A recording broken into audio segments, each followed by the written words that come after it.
Luckily, that was actually not that long of a wait. We didn't have to wait for that long. Bait are here. They had to forfeit their third map against Gaming Legion, but they'll be playing now in the ESL Challenger Katowice 2024 European Close Qualifier undisturbed. And their first opponent is OG. Bait have qualified to this event, but you would probably put them as the favorites in this specific game. Already on the T side, they are surging outside, and their pistols are connecting. Not the best start for OG. Buzz finds one. And actually, Bait, despite showing a lot of secret presence, are going to reroute the majority of OG on the upper side of the map. Kristen, important connection, spammed the smoke. No frag found, but can't help but feel that Captain Cook is not long for this world, and he is not. That was a 3v5. Pretty clean. That was a 3v5 where Bait had pretty much double openers instantly outside, had all of the map control, and then for some reason just like, you know, sent one player to go heaven. Well, he gets caught off guard. They reroute. Players get caught off guard in all the different mixtures. They don't clear hut effectively enough. Feel a little part of me, Alan, that OG have been given that one kind of for free, and Bait have been robbed away. And I don't know if there's ever an element of a talking point of Bait just have played 2 maps, probably not the happiest, they just had to forfeit a map. Like, is that going to affect them going into server right now?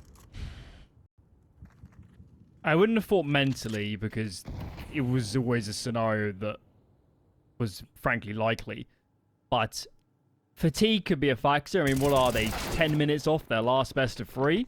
Basically, yeah. So, they played a lot of well. CS already today.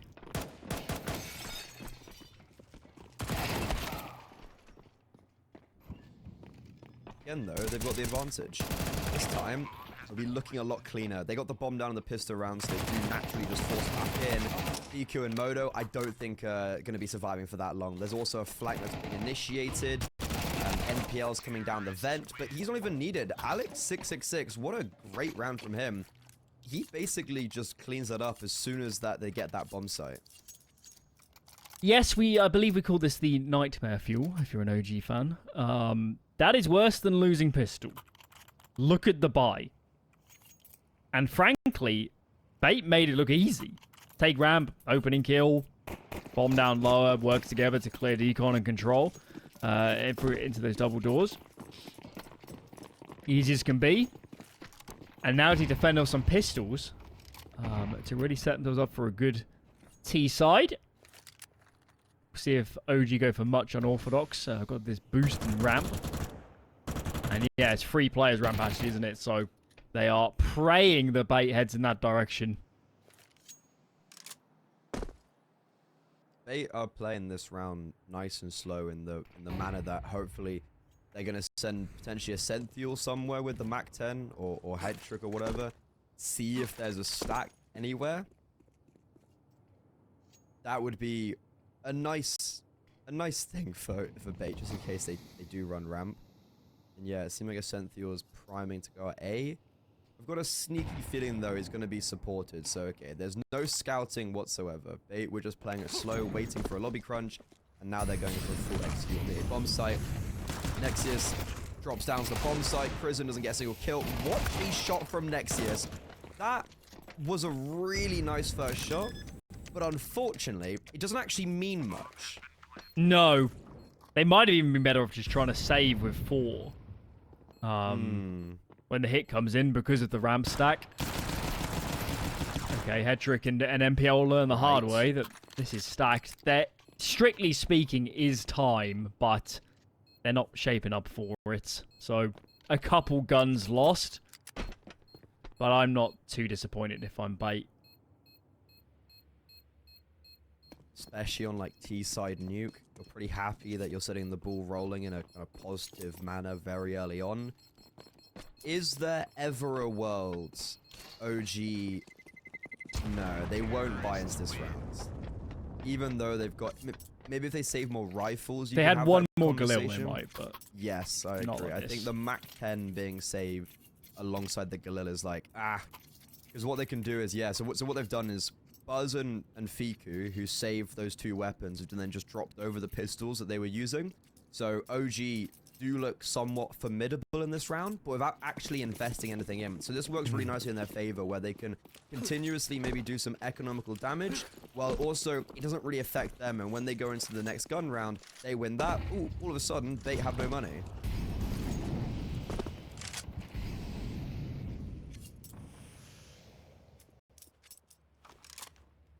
Triple secret for OG. They love their Campbell stacks, don't they? I mean, why not in this sort of buy? Let's see what they can get done. It's a very close range engagement. NPL, though, decides that OG will not be winning this round. And it's sort of a shame, because I kind of like the idea from OG that it gets shredded. Ooh. This isn't fair. So if we were ever talking about fatigue, it is certainly not affecting NPL. He's, if anything, warmed up already before this. Yeah, I agree with the sentiment you were laying down of like pretty much perfect round from OG. They just happened to not get a single kill, which is really good for Bait. Okay, I'm taking this opportunity. It's something we didn't get to do in the pre-show, but I think I mentioned momentarily that the open qualifier for this was a slaughterhouse of pretty much every single favorite. Didn't really go through. First up, Navi Jr. beat Sangal 13-1. Remember Sangal just beat FaZe on LAN? Well, they lost to an academy team 13-1. Incilio, who have been making good waves, lost to Gaginio and a Ukrainian mix. ITB lost in the first round to some Romanian mix. Artcred demolished NIP. Passion UA as well. RMR team lost to ex-EC Brugger. Didn't even know Steve-O and Richie were still playing competitive Counter-Strike. Gaming Gladiators lost. Sashi lost to I don't even know who. Chet's beat Movistar Koi. Yeah, you heard that right. Swaggy Orping in 2024 beat Movistar. Sinners lost to Innocent and Sparrow. Astra's Talent dominated TSM, another RMR team. And Gaming Legion lost to the notorious Gucci Gang, who then forfeited. What a qualifier. And this round is just over instantly. Wow. What else is there to say? Yeah. That was shredding. Yeah, I mean, hearing you explain that qualifier, that's just... Watching that on repeat would be my idea of hell. Just watching all of these games. What is happening? Why are these teams losing? So many teams that should have not lost. Next year is going to be an absolute trip, because if you don't have the, if you don't have the ranking points, you're going to be playing the open qualifier spots, of which there shouldn't be many for events. And they're just going to be a murder's row of just semi-professional or lower top 100 EU teams just causing so many problems. Yeah, like, Chets are not even remotely, like, full-time, whatever. They beat a team that... Why do they play as Chets and not Royal? I think so. I think it's something to do with... It's working out for them. So, it's actually something that I was talking to both Swaggy and Artist about. When you're playing under, like, a... Because do you remember when artists used to play? They had their own organization, right? Almost yes. like, as in like the name players, Roars as a name players. That actually doesn't get you invites. So Chets is like an organization, right? It's even though they're not salaried, they're an organization, and that actually benefits a lot with getting invites, etc. And they've already seen they get invited to a lot of the, like, I don't know, tier 4 tournaments, which they didn't when they were a part of Royals. And like Reason, for instance, when Byfield was playing on them, it's like an Inters team, but because they were Reason, they got invited to other tournaments, and that's like a big thing in like the lower levels of Counter-Strike, of like, be a part of an organization that actually has, it's actually an organization, not just like a name holder. Good for them. Not so good for OG. Oh yeah, awful start. Pretty much worst case scenario, right? Yeah, I mean, you keep coming into these rounds thinking, oh, they got some guns, they could do some damage, but the currency here ultimately is rounds, and I haven't had one for a while. Modo here gets challenged. Back peeking for more. Calls a teammate over, so Cavalry's here, but the connections are lacking at the moment.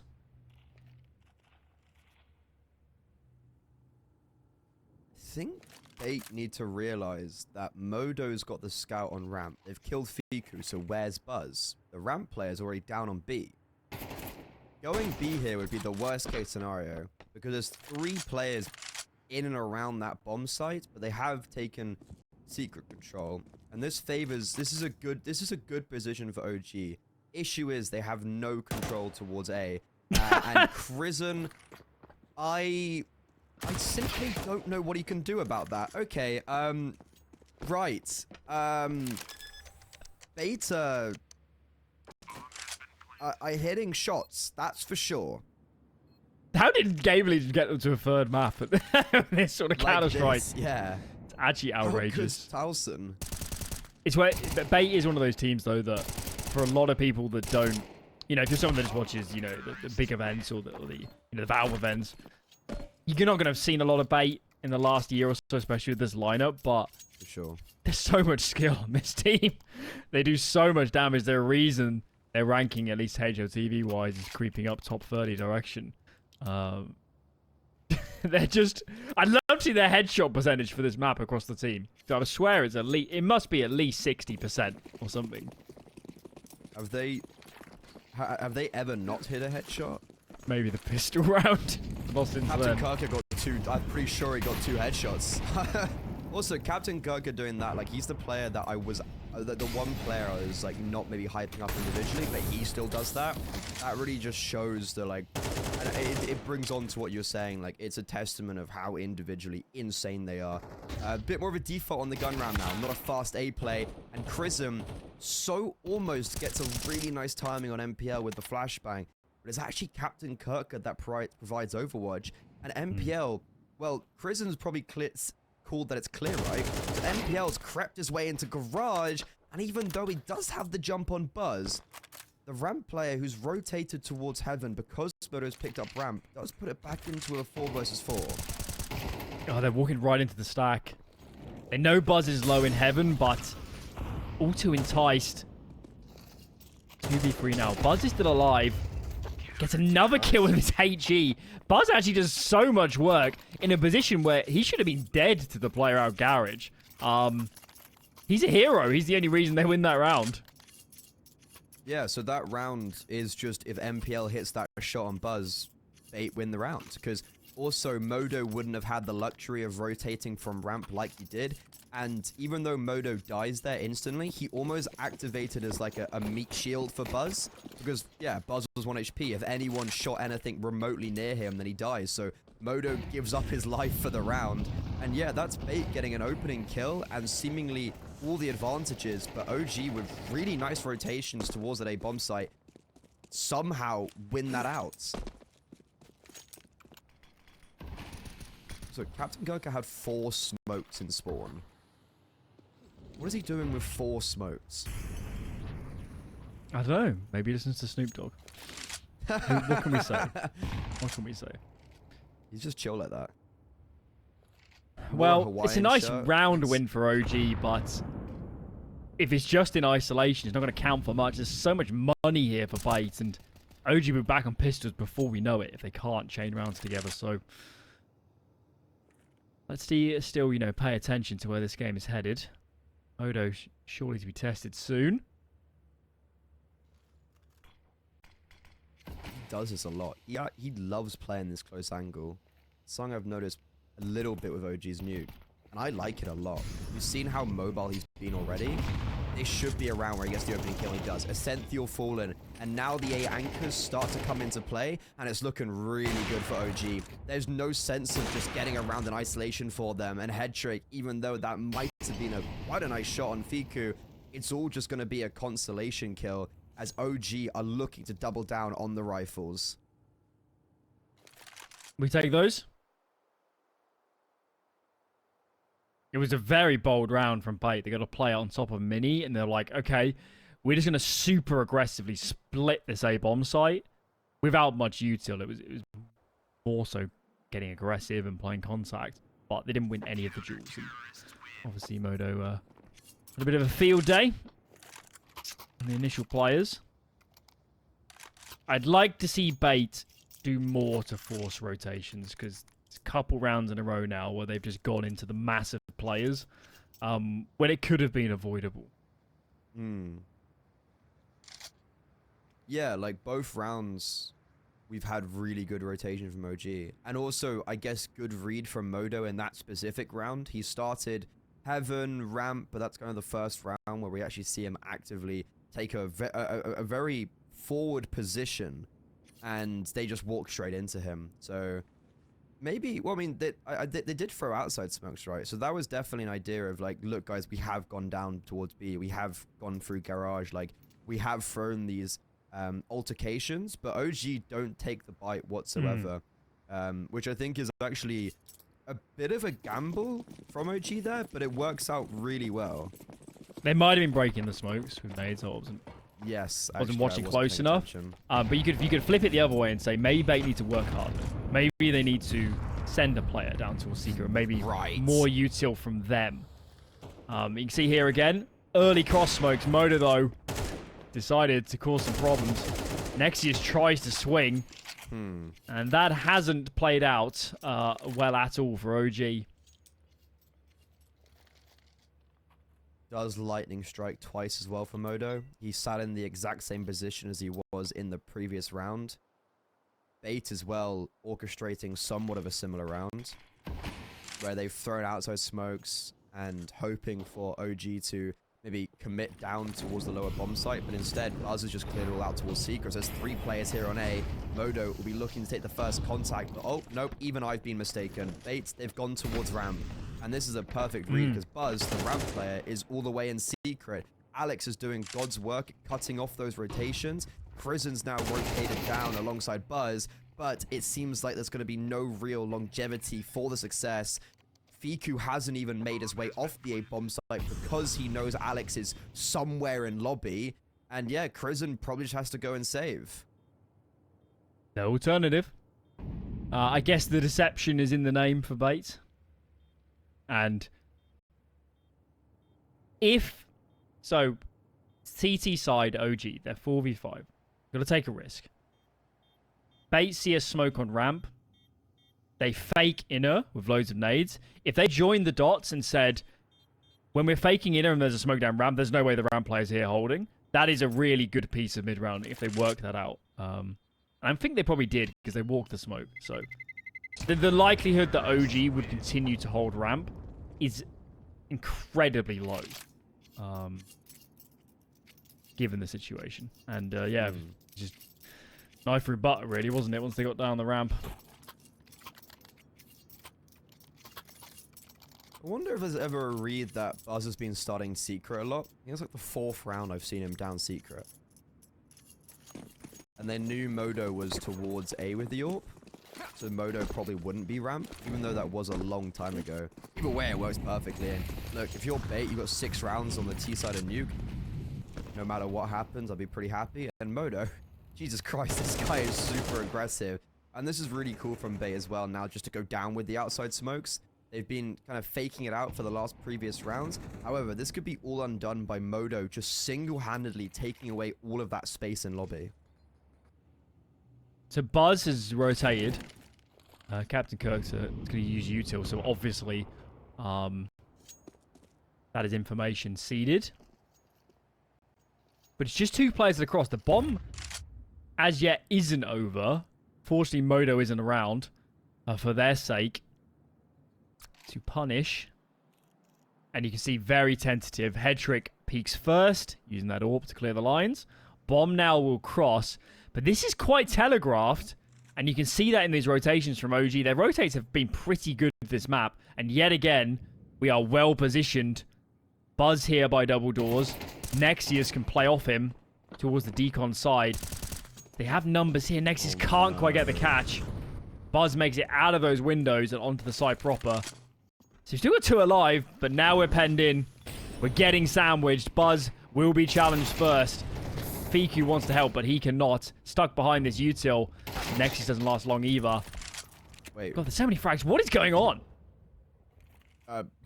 Prison just rotates ramp and just snipes down Alex.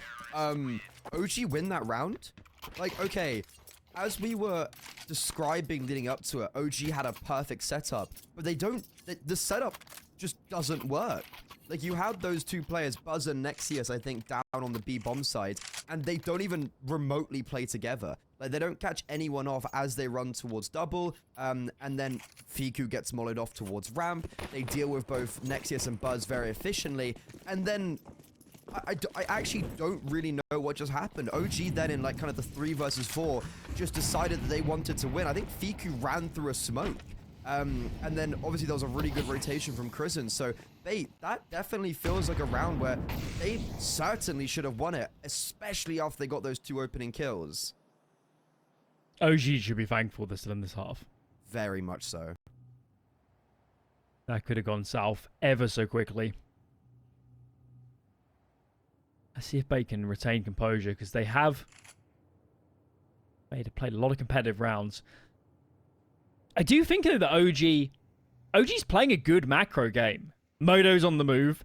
We're making correct guesses a lot about when players aren't down secret.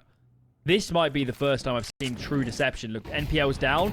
A is exposed. 1 player on the side proper. None now. Modo's coming in from heaven. Fiku through the smoke. Ah, brutal double kill. That man is a hero at the moment. Well, that was actually... So, if anyone didn't really notice that and was wondering why Krisen just ran through that main smoke, well, it was all deception. It was all in a sentiment of, I'm actively baiting and giving away my life for Fiku. And Krisen getting 1-for-1 there is best case scenario. It sets Fiku up perfectly. And then OG, at a snap of their fingers, are already in position as well. Like, Modo's already rotated up to heaven. And he's really impressed me. He's given OG so much space to work with in this first half. And Nexius, unfortunately, swings before the smoke blooms. So once again, Alex has picked up an opening kill from someone getting a bit too over-aggressive towards Squeaky. Unfortunately for him, though, Krisen with a very nice placed grenade will eliminate him. But once more, Bait have also identified that ramp is a little bit more vacant. We already see Sentinel taking the space, and Buzz is none the wiser. This is a very hard round to win now if you're OG. Only Kristen is nearby. Tagged up a little bit too. His teammates are in different postcodes, different regions. First kill is found, and no trade. Oh, that is ugly. Kristen punishes. He's done his job. Even Stevens now. The bomb also not recovered. That needs to get planted.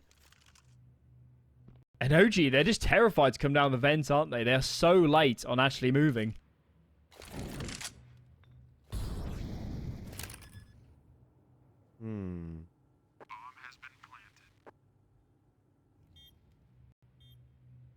Going towards ramp here.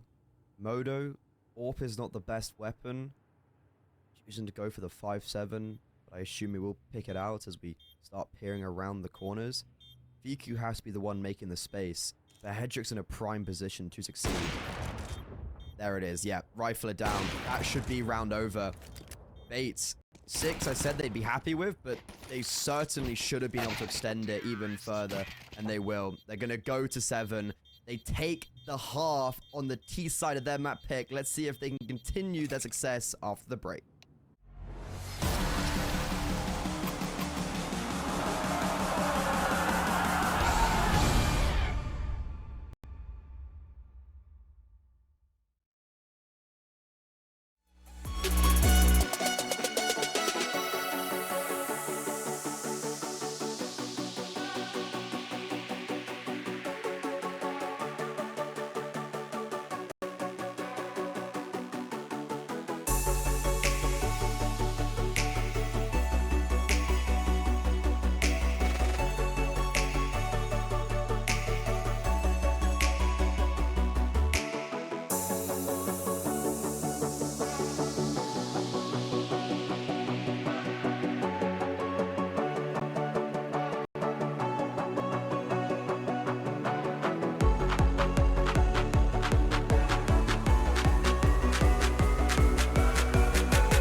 Second half. Slim lead for Bates, but 2-round lead. CT side now, their map pick. Players are popping. Headshots galore. Bates going to win this map, right? What's really weird is that, yeah, I agree. I think they're probably on the way to win it, but OG, like, they've got 5 rounds on the C side, but we were constantly praising them a lot with how their rotations were going, how Modo was taking up a lot of map control, allowing for the riflers to gamble elsewhere. So it's really weird for me to sit there and have all of that and be like, oh, well, they only got 5 rounds, which is kind of not good enough. And for Bait, you know, you've got Alex, one of your extremity lurk players, doing a lot of damage, and everyone else picking up the pieces. This pistol round, if Bait win it, well, I think we could already be sailing towards a first map victory for the Ukrainians. It's mad that Modo only has 3 kills. He was playing such a dynamic half. He had that round with 2 kills in towards Hut. So he must have been largely ineffectual in terms of fragging. Information, of course, was of value, but quite the well-rounded player they wanted. And now getting the second half off to a good start is paramount for OG. Kristen's going to crack this A bomb site open. And actually, the Bait aren't really rotating. They're going to stick to their guns. Oh, what a shot from Captain Kirka, but yeah, that should be it. And I think OG, their idea was they wanted to go back towards ramp. Like, that was all a fake, I'm pretty sure. I think the end goal was ramp, but as soon as, was it Krisen got that opening kill, OG, in the moment, changed their direction and just commit towards A, and that works perfectly. As you were saying, Bait just held their ground, and that meant there was only one player directly on the A bomb site that got dealt with very swiftly.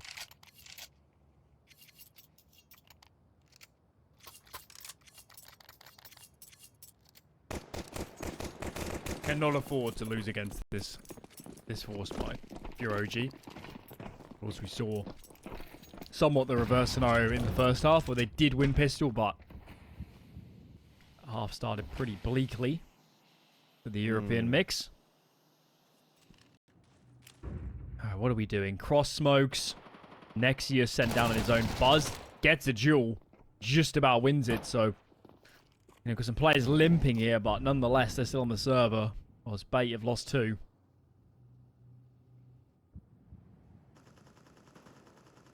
The reason why that's so important is now we see Bait, sure, they may have like a HP advantage or whatnot, but it's forcing maybe NPL to get a little bit more aggressive in secret, and guess what? He's being held for. Nexius understands that they are probably going to have to go for a different move because they've lost those players. However, NPL, who didn't have a great first half, all things considered, somehow wins out that duel, but then does get smited as he tries to cross back towards main. OG, we're in the process of sending numbers outside, so that works perfectly to counter the AK that gets picked up. Low HP is still very much a factor for the European mix. However, I don't think it's going to really matter, as currently Captain Kirka and Alex are residing in lobby and are unable to actually rotate down towards the B bomb site in any way, shape, or form. And also, Alex has been spotted and tagged down lower by Buzz, who was in T roof. Buzz has done great at just staying alive on 1 HP here. And they're going to be relinquishing this round. However, could be saving 2 AKs. I said could. Yeah, don't count your chickens just yet. Where's the other AK? Oh, it's Galil. Okay. Okay, well, 3 players alive for OG. It's not too bad. These rounds are more just about survival than anything. They've done that. Next round will be outside of this Galil. Pretty weak in terms of the weaponry presented. So, yeah, a prime opportunity for OG to take the lead on this map, which is somewhat surprising given how desperate the first half was looking at moments. The issue with OG is that they just started that first half off just so poorly. They won the pistol round, and then it was a slew of really bad results, like getting resets, losing the first gun round. So They were always fighting from behind, and Bait just had a lot of momentum. It would have been perfect if OG could have evened up the scoreline and then had this same beginning where they win pistol, convert the 4-spy round. But instead, they're just going to have that one round, operatively speaking, to work with. And then if they win that first gun round, all of a sudden, Alan, that conversation of, oh, well, Bait surely win this map is not as, not a done deal.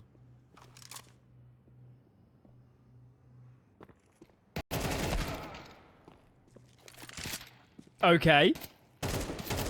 Okay. What? Now we're playing Counter-Strike. You do not peek these players. They are gruesome in the way they shred opposition. This would be a heartbreaking way to let the game slip back into Bait's control. And I'm not really sure what you do from here. You're so far down on numbers that whatever direction you head in as OG, surely you're meeting more than one player. Okie dokie. That's just unfair. Right. I'm not even on board with that peak from NPL, and he just wins it anyway. I find it really amusing that you were like, oh yeah, you can't peek these players. Alex's second kill, I don't even really know if they peeked him. That was just like a sensational shot. Jiggle, I don't even know. And okay, well, scrap everything we were talking about previously. Because OG is currently in a 1 versus 5. And 8 the pistols have just kept everybody alive. And it was all orchestrated by their talisman, Alex666, who had a saved hero Galil. And well, talk about a hero save, because 3 kills means Bait, they're now back in the lead. And OG are sat there scratching their heads. As are we. Yeah. What are you supposed to do? And that's... I do genuinely believe in this matchup. Hate to use the term X Factor, but OG just don't have it. They don't have players that can do that. At least not with any consistency. No way. Yeah, 100%. I mean, even then, Alex is a good player, but at some point NPL is going to have a round as well. Headtrick maybe too. And they haven't truly been called upon yet in this map, so troublesome times for OG. Yeah, Alex is like, sure, he might not be the best player in the server, like as a well-rounded player, but for sure he is known to me for a long time as being very individually talented. He's shown it here. Essential though, that's a big misplay. They lose the opening kill, so he kind of gets forced in his position where they have to try and recover some lost ground. But in doing so, he actually gives away so much more to OG by his life and also now complete ramp control. There is 1 kill from NPL that comes off onto Nexius towards outside, so at least Bates have a lot of an idea that OG are probably surrounding ramp. However, OG with the player advantage now and some of those picked up weapons is in a really good position. Time is becoming the equalizer in this round at the moment. OG needs to go. 20 seconds remaining. What do we got? Alex is lower. Just slips behind the silo. Captain Kirko needs to get a move on. 13 seconds left. Getting the bomb down is no longer a given. Still yet to be planted. NPL denies. And they are lucky, actually, that the other player was nearby. If Captain Kirko is still the upper side, I don't think they have time. Yeah, because the bomb was going to go down at 7 seconds, then denied. There was a player above the bomb, but I genuinely, because that would have been like 2 seconds, right, at a max, 2.5, whatever. I don't think there was enough time to drop down, get the bomb, plant. So if Captain Kirko had just not gone for that fight and tried to scurry away, I completely agree with you. I think that there would have been no time and it would have been dismay for OG. However, that's not the sentiment of this round. The sentiment is Headtrick had an AWP, the first AWP of the half, and dies instantaneously. Essential over-aggresses on ramp. You've got Bait who have done the hard job at winning on the pistols and then are unable to convert when they're against the pistols when they've got a full purchase. OG keeping themselves alive.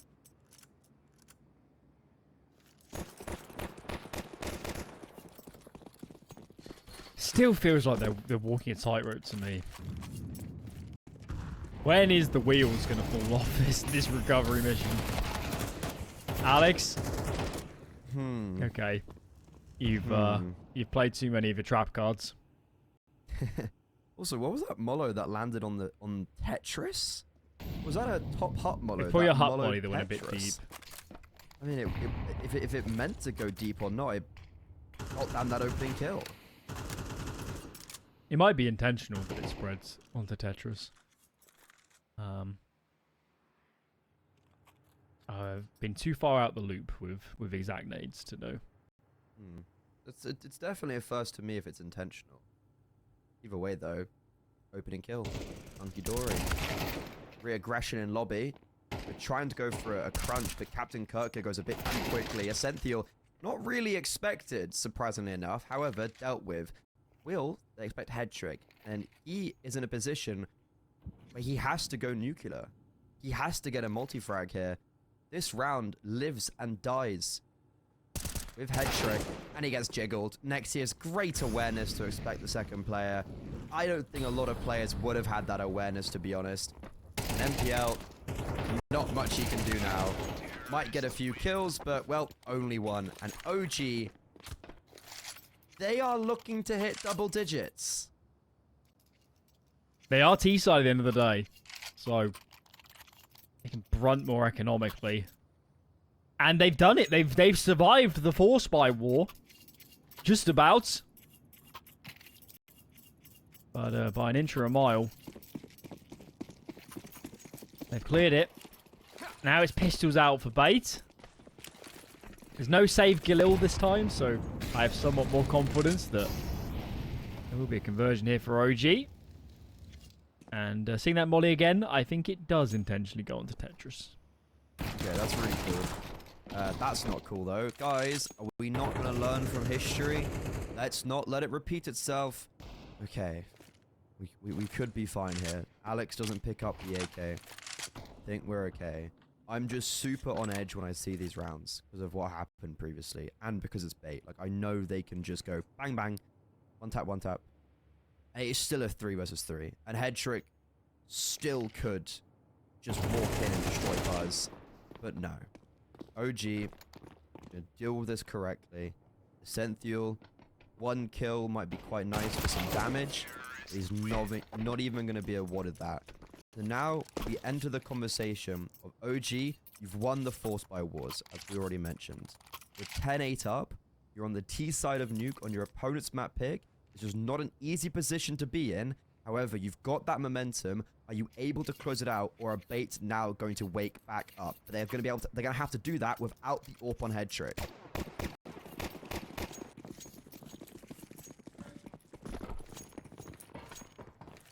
Lose this round if you're bait, and you're in a heck of a lot of trouble. This one matters. And that margin for error, the one that they'd built up with a strong first half, is now running real low. Early trade, make it 2. 3v3 now. Hedrick's still on the site, and he's not dealt with. Modo sorts that out in the end. NPL trying to distract whilst to send fuel. Springs his trap. This smoke is so annoying. Wants to get engaged. And Nexius, a timely check, but no frag found. Just Modo remains. Senfield might get caught off guard. Ducks down the vent instead. Does have the bomb. Will bait give chase? Yes, they will. NPL streaming up. Modo close to the door. This is going to get awkward and then some. NPL wins. It was an interesting post plan. I'm not sure if he had any real say in where he could go.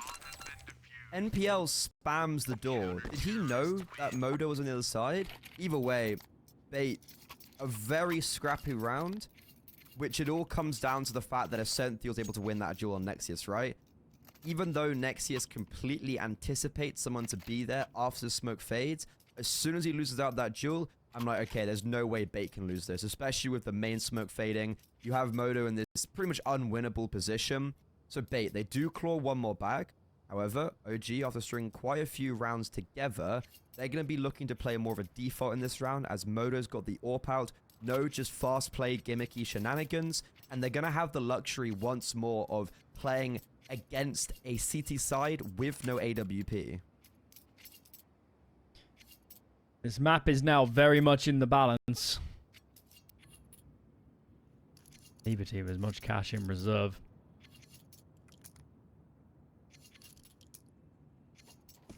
Last time they faced, OG won on Inferno.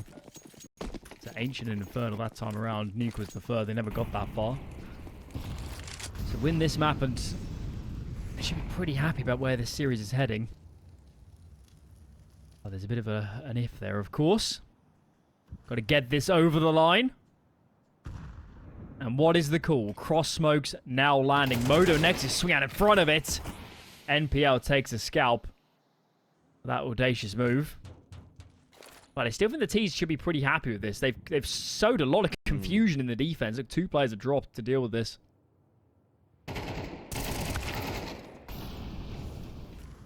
you're bang on.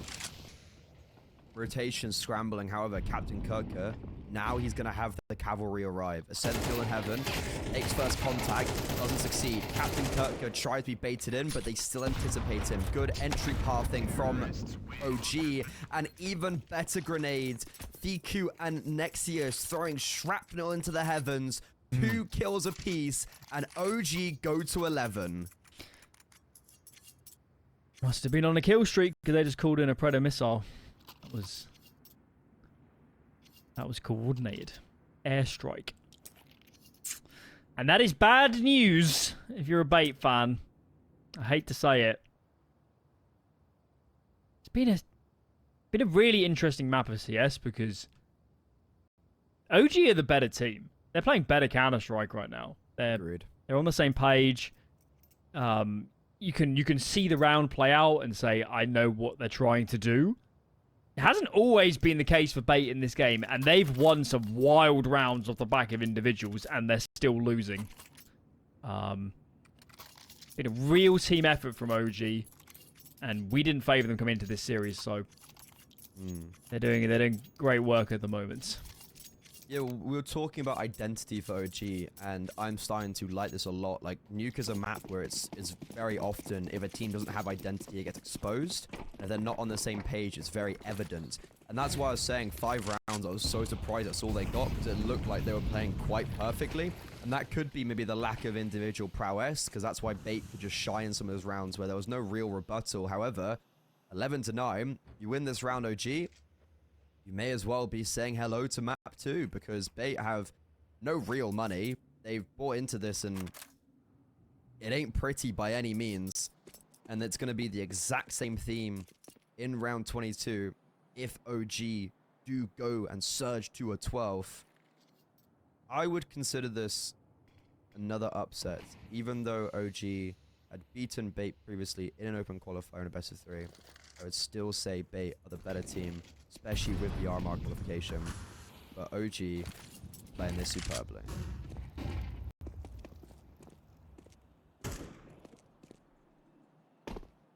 What have we got there? Main smoke, hell smoke.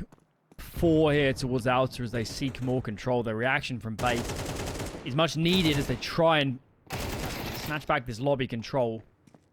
Do go 1 for 1 in the end, but I don't think OG should be too disappointed. Okay, hey, Christian goes ahead alone. I maybe thought he had a gap. He did get pretty far. But now he's put his team at a deficit. Not a great position to be in for OG.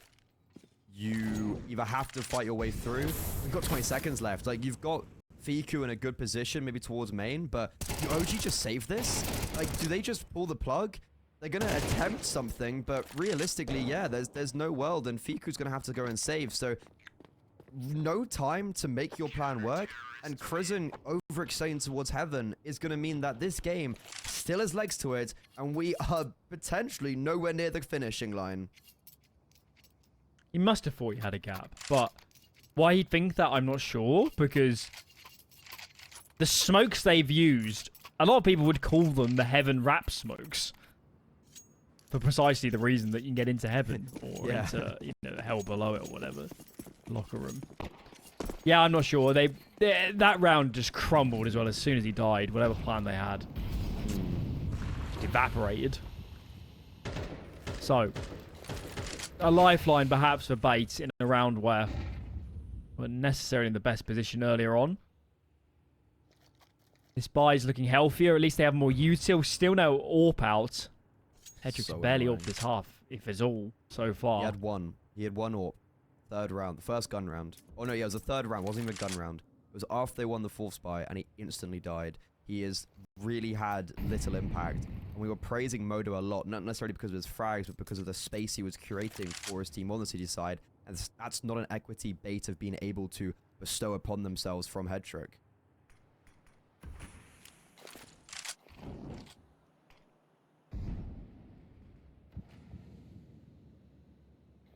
Beta leaving a lot of this map exposed. They favoured a double ramp stack. Nobody really is looking out at all for them, so they don't know what's going on. The stack, though, should get tested. Does anybody think to clear up towards Hedrick? Fika goes in first. Hedrick shows. Oh, they might be better off just pulling the plug. This is just too hard. It's too hard to get out against that crossfire. Go elsewhere.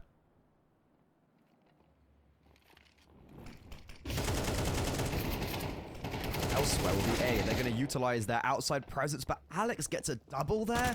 Captain Kirk set up for success.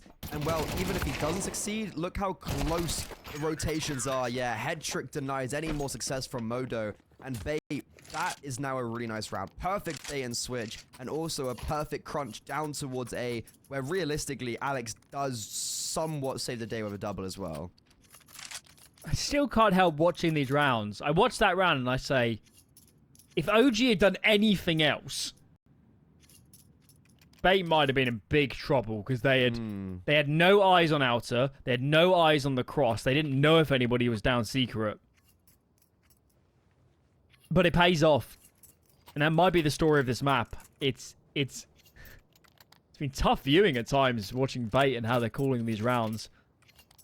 I mean, granted, they did just play a whole best of 3 and then come into this with minutes before playing, but wow, it's almost shocking they're at 11-11, given what we've seen in some of these rounds. And they're favoured to win, aren't they? I mean, look at the buy now for OG. Like, OG had a player main and garage, and they choose to just send 3 ramp. Like, I don't know. And yeah, this game's been turned on its head. I thought OG were taking this one personally, but that T side can be so fickle sometimes on Nuke. They are going down. MPL spotted that. Confirmation of individuals towards the B-bomb side. Alex's nade, good chip damage. They know where he is, but it doesn't seem to matter if you know where Alex is, because he is just a demon on the server. Demon by name, and demon by nature. He's taken a few rounds off, but he's back. Bit of a break. And that is going to cause problems. What have we even got? We've got 1 smoke. Getting this frag now is pivotal. Jumping in the first. Doesn't do much to dissuade Alex. He locks in those devil horns. I just can't see how OG recovers this round. They just... I guess if they go up towards A, it's lightly defended, but Fika's a dead man, whatever he does. What's gas as well is that NPL's just been on that A bomb site the whole round. Sorry, the B bomb site the whole round, waiting for Alex to fall, and then they're going to run out onto B. But Alex does so much damage that OG are like, well, I actually don't want to go out B anymore. Hedrick's also rotated down, so NPL being baited in once more. Fiku applying this smoke as a dead man. Yeah, there you go. Prison, there's nothing he can do in this round. 15 seconds left. The IGL is going to have to perform some heroics. Let's get the first kill. 10 seconds. There's simply no time, and he's being wrapped upon.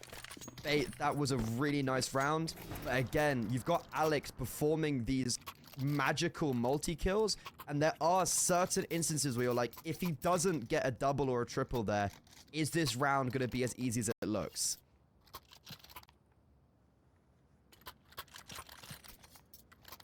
He's done it a few times. So, if anything, it's the norm at this point. He has been an absolute hero. And again, OG, they were so close on this second half to being in a formidable position, to being the team in economic control, but the opposite has happened, as is Counter-Strike. Look at the buy. It's a disaster. 11-9. 11-9 was a scoreline against an awful purchase. OG had this one in the bag. That's how we were narrating it. Script's been flipped, though. It looks like we want to fake presence A. I don't even know what OG can do in this round. They don't have any utility.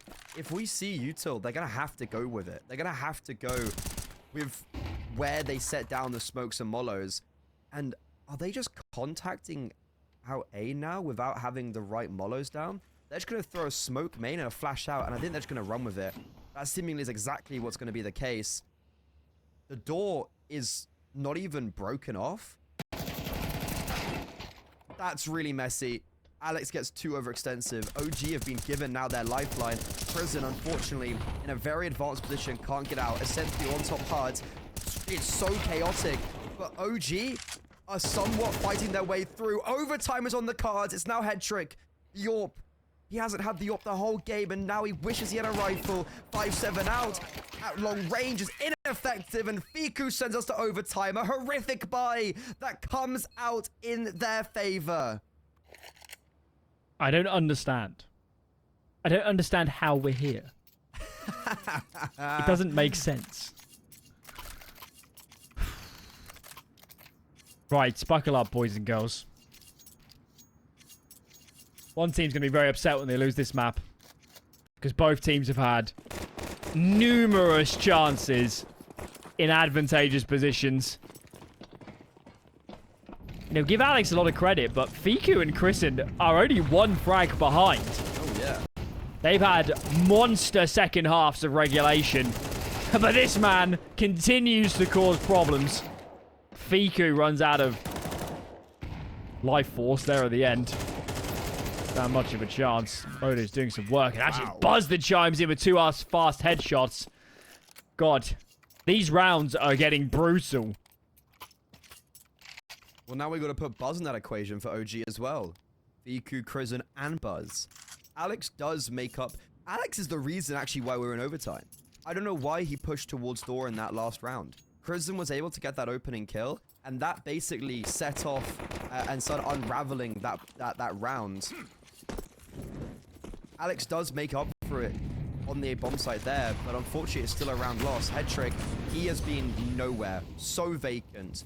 Finally, am I speaking about Headtrick now in a positive way, as he goes and gets an opening kill through main and already has rotated around towards ramp to give Ascenthial some more support.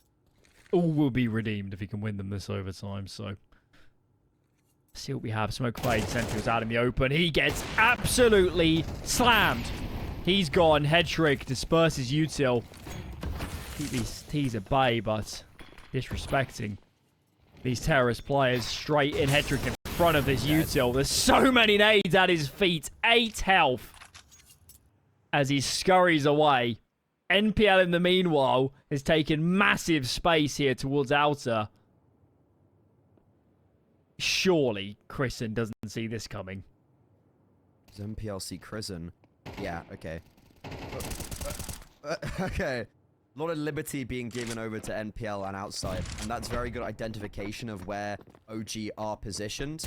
Now, with one player on the B bomb site, Alex, you would have thought of all players, he was guaranteed a kill. But because he doesn't get really any damage, we're in a 2 versus 3 with the bomb down, and potentially a winning round for OG, but Captain Kirker says no. They peek him 1 by 1. And Bates, because of Headtrick playing a lot of damage control in that round, they're on the board in overtime. This has become a cracker of a game. And good luck predicting what's going to happen, guys, because... Yeah, if you know what's going to happen next, give me the lottery numbers. you said predictions were the bane of your existence in these kind of close qualifiers. I think once again, could you ever expected that we're in overtime here? Alliance took 9Z to overtime.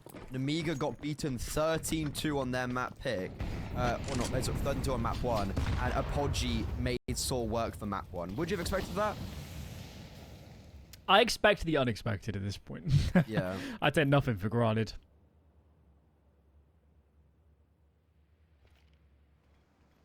These are hard qualifiers to play as the big teams. The smaller sides know the matchups. They'll be prepping. The bigger squads, in some ways, have more split attention.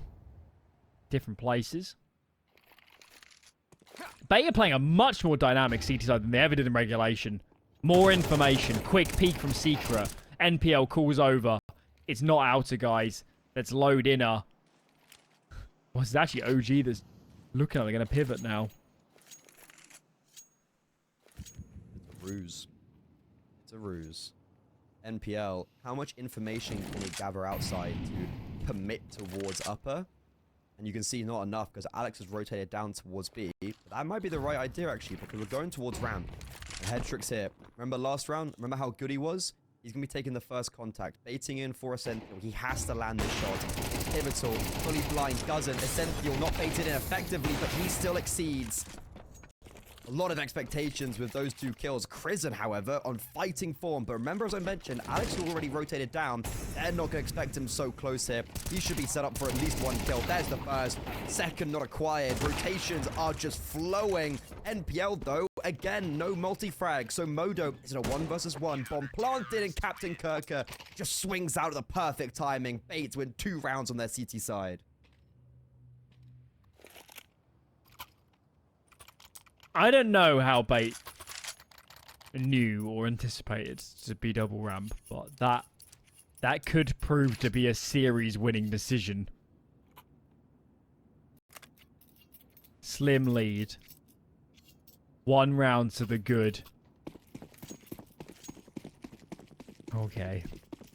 Well, let's see what Bait has for us. That first, all the way back at the first half of regulation, I'm not sure they played a brilliant T side of the team. I really think the individuals did some heavy lifting. So let's see if this is any different.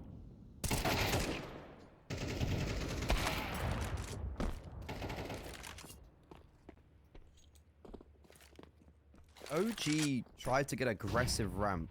Doesn't work out in their favor. Alongside that, Senthil's picked one off towards A, but Prison, what a re-aggression towards Hearts. But MPL's, once again, so much liberty. We were mentioning it over on the CT side. And even though Headtrick does fool, MPL's put them in winning ways. Modo rotating up towards Heaven in another clutch position. And it's again against Captain Kirker.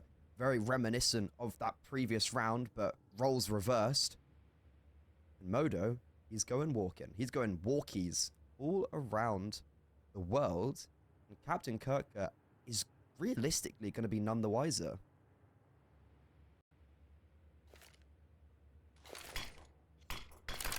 Commit to the A plant. He does smoke, so potentially aware, but no. Where he was posturing was thinking that Heaven was the likely position. Modo, I mean, we have to give him credit. He wasn't individually in the game, was he, at the end of that first half? But 3 kills. Yeah, I mean, but since then, he's been massively positive. Much better. I think MPL's in the same conversation as well. I think he had like 4 kills going into the second half as well, so both of them have definitely redeemed themselves, both in this round, but unfortunately, Modo's redemption has warranted OG a round. And that's Modo failing to clutch up in the final stages of the first half in overtime. And then here, wins out a pretty perfectly played 1 versus 2. Like, is there any other notes you'd have for that?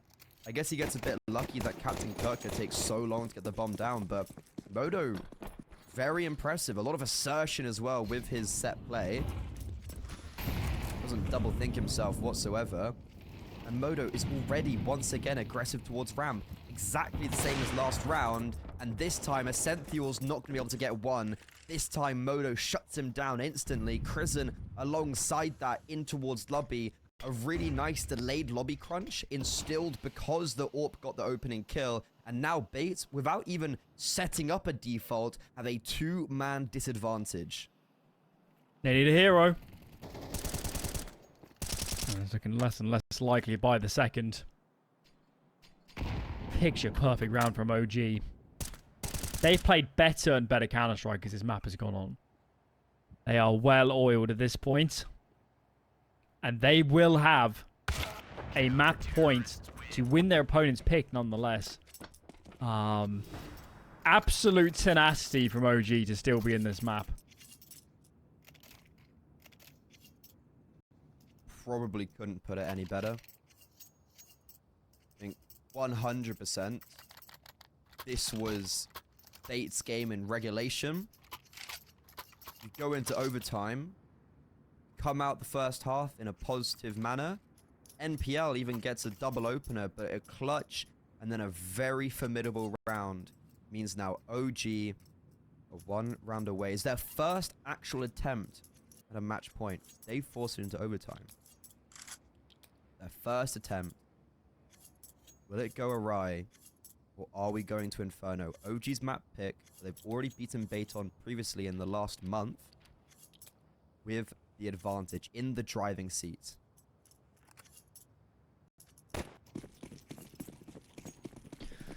Well, Christian wants to be in the conversation for fragging in-game leaders at the moment. Never saw this on Mouse NXT, I'll say. Modo's ramp again. Why fix what isn't broken? And they're going to get even more aggressive this time around. Buzz takes space. What have we got? It's a very passive default, isn't it, from Bait? Senfield off angle. Does get fragged. Clean kill, no chance of a trade. 4 to go for OG. That's 3 rounds in a row where not only have Buzz and Modo just done the exact same thing, there's also 3 rounds in a row where Senthio's been the first player to fall. For Bait. OG instantly just again playing with the advantage. Modo's still here. Okay, very nice that they still anticipate him and Modo's not going to have the luxury of another kill. But still, we're a minute off the clock and Bait have only just taken control towards lobby. They're just throwing themselves through the smoke. EQ, that's the easiest double of his life. But Bait, they have a rebuttal. They have a bite back. But for how long? And it seems like not very long at all. Head Trick, he's had a very slow game. A 1 versus 3 would redeem everything, but he can't get past that first hurdle. OG, you mentioned their tenacity. It's understated how well they have done to claw their way back into that game on the T side of all things of Nuke, and they take the advantage going on to Inferno. That was such a fun map to watch, and I really... Bait insta-ban Vertigo, that, like, yeah, that's OG's, what they want to be playing, but no, it seems like Inferno is something they do want to be testing out. I love that Ancient is like a map pick. But they're actually doing quite a nice map pool with Ancient as well. Sorry, with Nuke. But honestly, with Bait, they got saved so many times by the likes of Alex, and then also Alex. And if that doesn't happen on Inferno, then I think OG, if they're not just getting surprised by these crazy wild rounds, this could be somewhat a cleaner affair if the likes of Buzz, Crizzen, and Nexia still compete at the level they did. Winner of this series will play the winner of the Saw Apogee game. Oh, fun. Of course, we expect that to be Saw. They a are fun leading. opponent. Yeah, they're leading second map. They're already a map to the good. So, it's hardly the greatest reward if you win this series, but you've got to be in it to win it in these qualifiers. You never know what's going to happen. And certainly going down to that lower bracket, only one team will even make the grand final and have a chance. Play for that spot, so get a win here. Your chances are all the better. And Alex decides to start Inferno how he finished the first map. 2 clean headshots. MPL gets 1 for himself. And this round has lost all its sting from the T side. Bomb never even made it to the bomb site. Hey, Bob never even left apartments. OG never left apartments. That was a perfect bait and switch between Alex and MPL. And then Nexius as well kind of fluffs his lines when he's coming from behind. Both Alex and MPL come away from that round with a brace apiece. And Bait, that's a good start. Okay. May have faltered on Nuke towards the end, but they're starting off Inferno in the right way. And it looks like they're not going to have any worry of being reset early on either, because Crisen's currently jumping around on tables, Buzz is reading the menu, and OG are just sitting having a mother's meeting in spawn. Who doesn't like to sit down for an Italian? Why not? Oh, man. Why not? Well, really a question of how many Bait can keep alive. In this one, a quick update on those other games. So Saw, we expect them to be winning soon. 3D Max are one map to the good, are they? Yeah, they 13-2 first map. I think they've just won 2-0. Or no. Yeah, yes. Yeah, they've literally just won over, 2-0. yeah. So 3D Max will be in the upper bracket game. And then finally the Alliance 9Z game. First map was competitive, but 9Z are now up 7-1 on Dusty. When I saw that was going to overtime, I was like, how have Alliance pulled this one out? Like, it's actually a great result for Alliance, and I think Apogee to get to this. I think something like Bait and 3D Max. Oh, sorry, it was Bait and Amiga. You'd anticipate that would be the case. However, that open qualifier, as we mentioned, large majority of the very good teams lost very early on. A cool team in the open qualifier though, Fireflux, the Soulfly, Paz, Banjo, Skrunk, Sensei team. They made their first appearance. They didn't get owned by Bait, but still, they're around there now. That's cool. They were there. Old school names there. I just see him still going. Okay. Let's see what OG have lost. How has Nexius got that kill? Okay, as anticipated, Nexius will fall, but OG are winning out this interaction towards Banana. It's not super smooth.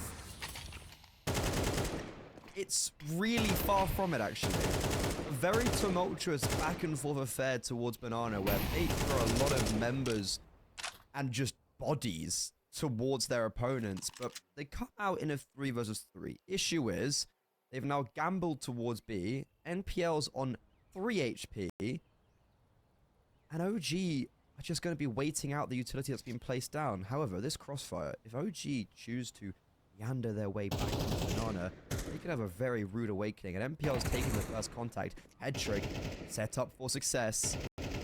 MP9. This could be brutal for OG. They might clear this. They think it's Car at the moment. There is no reason for NPL and that HP to be facing without baiting somebody in. Granted, they might not think it's Tree, but I think you can tell with the caution. Yeah, that is perfect. Really, really solid from OG to not get angsty. And they've weathered the storm. It's probably going to be a save, I think, from Alex from here. Wouldn't be surprised. Keep the AK. You can probably drop that over to Essential. Head trick can buy up an AWP in the next round. Like, life's good. There's a kit you can pick up as well. You've got a full belt of utility. But it seems like Alex wants to go for that. And maybe the kit he just picked up is pushing him forward. We've got Modo towards triple. Iku is over in Coffins and Chapel. And, well, Alex has revealed his position now. Great nade on Modo. Fortunately, Modo survives. And yeah, Alex doesn't get given anything. Nothing offered up to him whatsoever. So as soon as the bomb does start to fade away, Alex is like, look, I haven't got a kill yet. There's no real point in me going for this.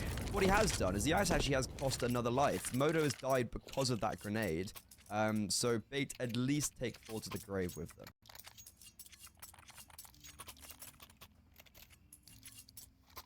Okay. Well, plenty of money in reserve. Bait can buy again. And now their coffers are drained. Let's see what OG go for this time. Banana was such a brawl in the previous. They might choose to play out. Not fight so aggressively. At the moment, seems to be the opposite. Util dispersed. Nexius seeds a bit of a nade, but not so much avail from the bait perspective. And Boji might just go. They got 4 here. Retake nades are set up by Captain Kirkter, but he's got to get them off and readjust before these players come in. And we're just going to go. Flashes are through. Players are way out in front of the util. Senfield, I think, is lucky to be alive. Does Captain Kirkter get checked? Yes, he does. So sight somewhat in the hands of OG. They're lacking the numbers. They need an inspired afterplant. What? Okay, that was the worst position you could be as a B anchor with util out for retake, and they beat it. Senfield, though, 2 through the smoke, and now he's on 4 kills. How has Senfield made this round plausible? And remember, he's pretty nifty with these spam through smoke. Fiku's going to be very careful. 4 players firing at him. By default, this would be just destruction if he can win it, and no, he can't. Head trick gets ahead of the smoke, and Fiku gets eliminated above the smoke. And OG, that round, I felt like was set up for success. The timing was perfect. You can't predict a Senfield doing what he just did.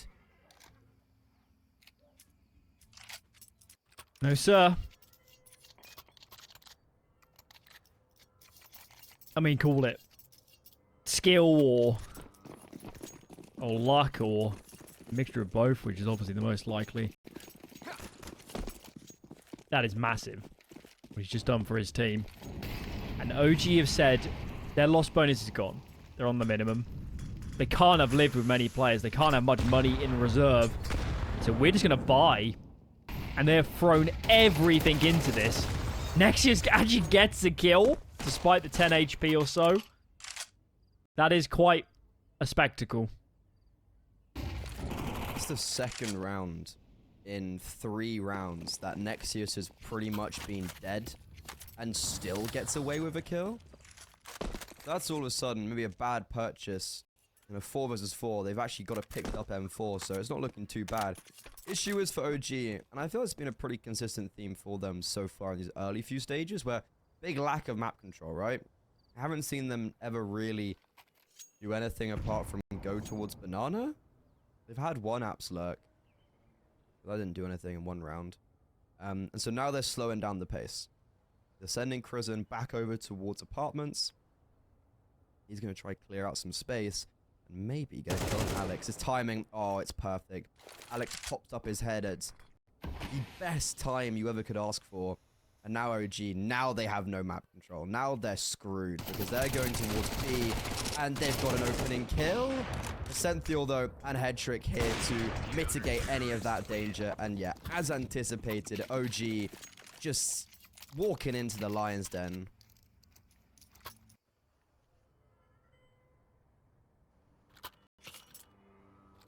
It's all on that apartments fight.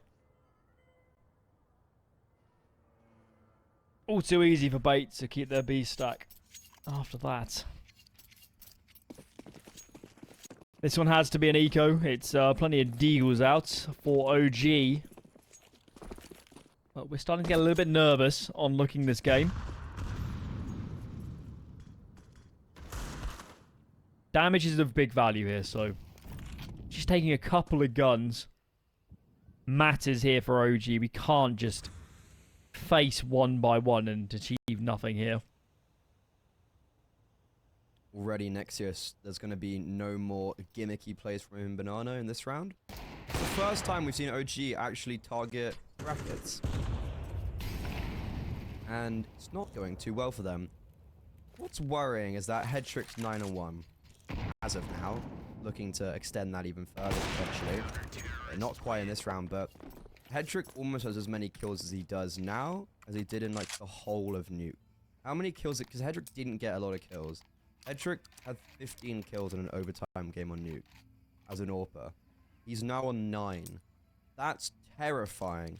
If I'm OG and you're like, ooh, Head Trick's come back alive. That's not a good thing. NPL somewhat had a game off too for map 1. And as good as OG were playing team-wise on map 1, and we're still fearful that they're at a firepower deficit, and I think they are. At least if Bait play up to their average level across these players. So that could be a fear. Quick pause for OG.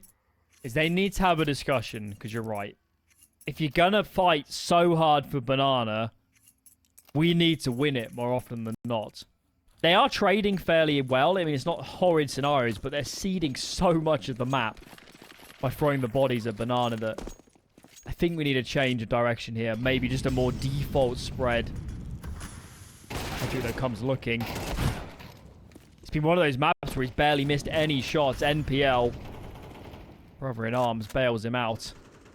So it is a 4-on-4. Very aggressive round. Very isolated round from Bait. They were really angsty towards top brackets. And you've got Incentive and Captain Kirker, like, guys, we're doing amazing towards Banana this game so far. Why do we have the necessity and the thought process that we have to take that level of aggression? Just look where Bait died. Mid, apartments, bedroom, to be more specific, and then stairs by Doghouse. Look how sporadic and split up those deaths are. Buzz is just sitting there being like, oh, that was quite easy. And yeah, I think that's a bit of a misplay from Bay. I think they've been doing great at Banana. They should probably just lean back on their laurels and just take Banana, maybe with 2, maybe with 3, and then play 4A. I guess a change of pace, maybe. Were they trying to keep OG on their feet? Potentially.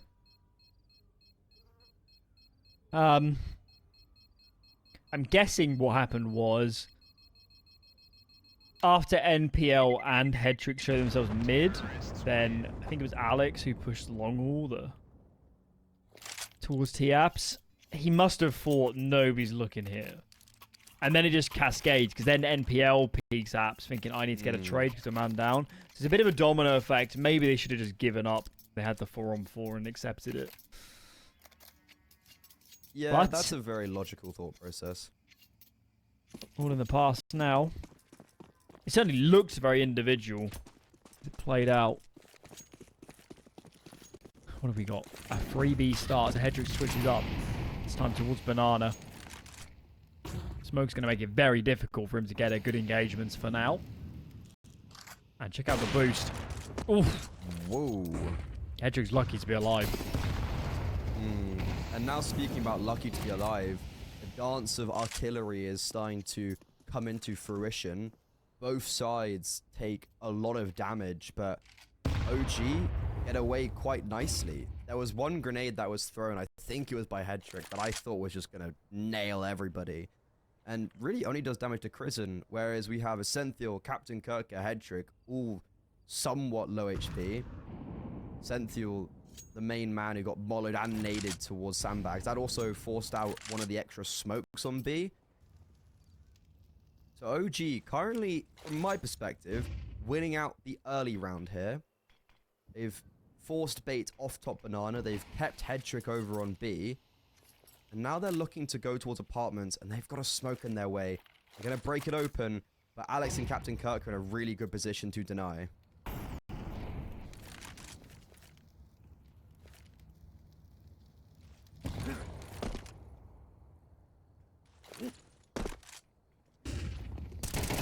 See how this Valk setup plays out. Alex doesn't last long, and Captain Kirkter is completely enveloped. One look at the minimap and you're thinking, wow, we're primed for an Apps pop, but apparently not. They get absolutely mauled. It's just Alex didn't get that first kill. That round is primed for Alex to get a kill and just stay alive for a little bit longer, right? Alex gets that first kill, gets traded. Players drop down, Captain Kirk gets his kill. Oh, so now we've got an advantage. NPL's in position, he can strike. But as soon as Alex doesn't get that kill, I think everything unravels for Bates. That's kind of my perspective of how that execute turned out. Also, there was another grenade in apartments onto Buzz and Nexius that I thought was again going to do a boatload of damage, and doesn't. It didn't do any damage. That could have been a difference maker if that grenade had landed on its mark a little bit harder. But OG clawing their way back in 2 rounds in a row, but unfortunately, because Bait have been saving quite a few players, or just some players in pretty much every round, they could still purchase this round. Headtrick can drop over an A1S. He's still got the AWP. But instead, they're actually going to go a little bit more, kind of confined, right? Headtrick drops over an MP9. He can still buy an Autox round. And, okay, they're actually not forcing the issue. A bit more reserved.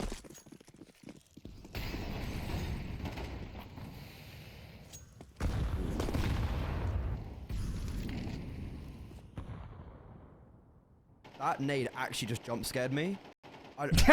Oh my god. I literally just jumped. I don't know whose perspective we were watching, but the nade just came out of nowhere into him. I think it was Nexius. That actually terrified me, but what's even more terrifying is Essential.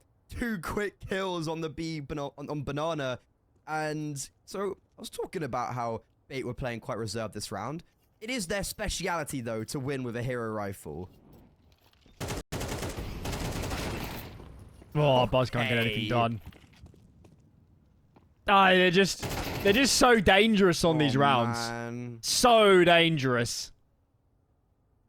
It's been the whole series for OG. OG's good at gun rounds, but man alive, when these guys have a gun saved or a haphazard buy, they just go Super Saiyan. Play with a little bit more confidence, maybe. Maybe they wouldn't have installed setups like that if they had like more refined weaponry. Maybe a Essential doesn't get as aggressive on Banana. Maybe you don't have Alex just sitting in a double setup towards apartments. It's kind of all those things where they have the low weaponry. Or like, we've got nothing to lose, right? Let's just kind of play like that. And yeah, Essential excels with a double.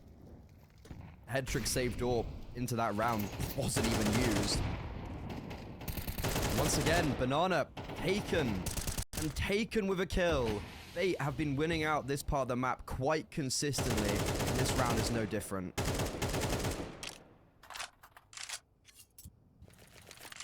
They start so many of these rounds at a deficit now. Oh, what do you do? Quite a lot of util, but the reason you've got a lot of util is you haven't taken any map control. So, got to sort that out first. What have we got? Headtricks towards long on A. MPL under porch. Molly could cause some problems. Yeah, he has to get out of dodge. Heavy damage. Enfield goes down in the meanwhile. Fortunately, Nice. Alex is there to bail out. These players are low. It's not a done deal yet. Especially when Crimson hits shots like that. You're speaking of low players. Alex, 12 HP. Hedrick is giving him some support in Overwatch, but Utility's forcing him off the angle. He had to hit that first shot. Alex now left on an island by himself on the back of this bomb site. Good damage on Crimson, but unfortunately, it's not a fatal blow. And OG, even though they had a man's advantage, even though consistently they were on the back foot from the right, from the get-go, they still come out of that round with 3 players alive.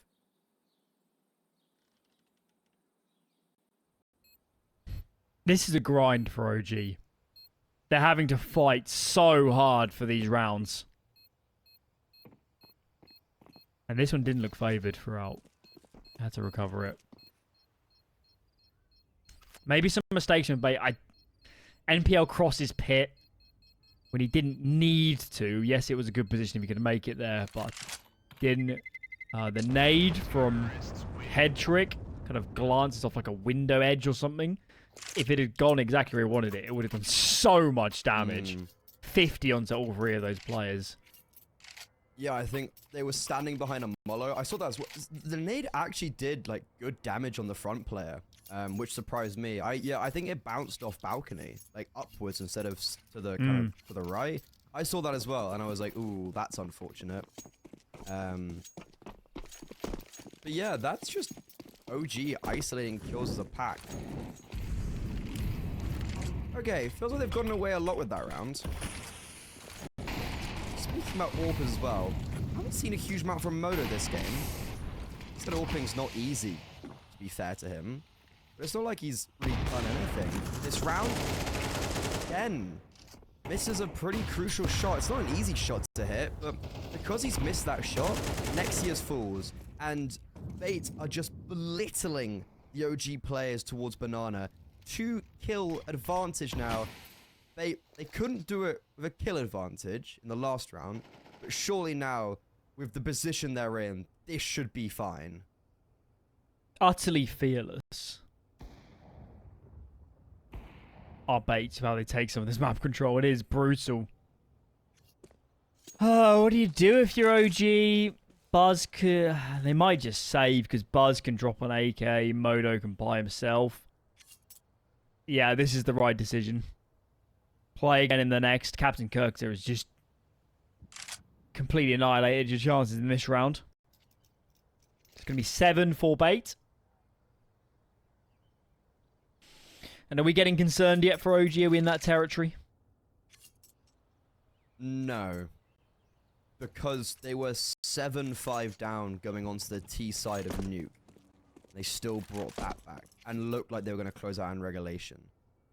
This, to be fair though, hasn't looked as clean. I remember when we finished off that first half of Nuke, we were like, OG only got 5 rounds on the CT side. Like, it felt like they were playing some really good Counter-Strike.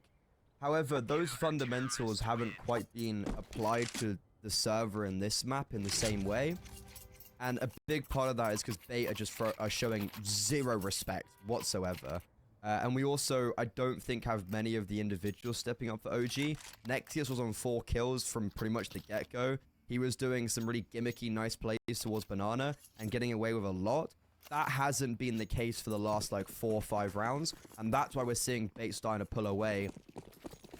This feels like a necessity of a round for me for OG.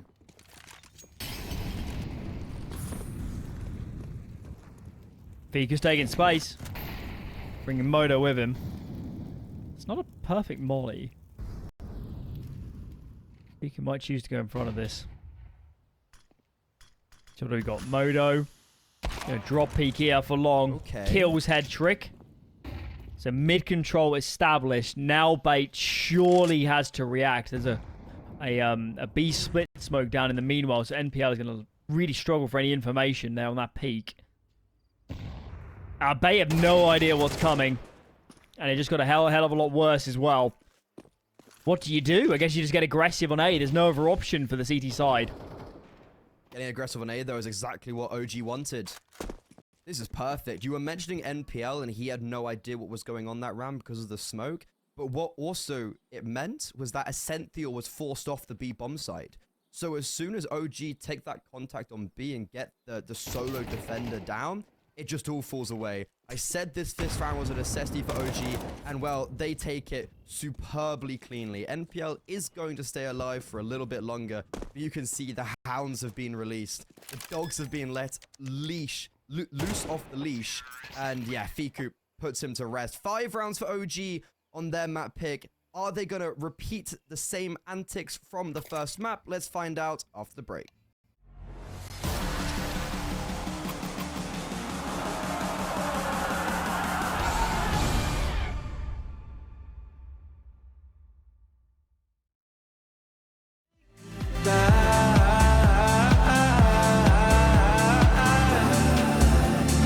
Why did you say goodbye?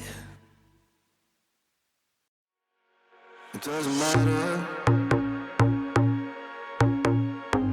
We seem too young to understand.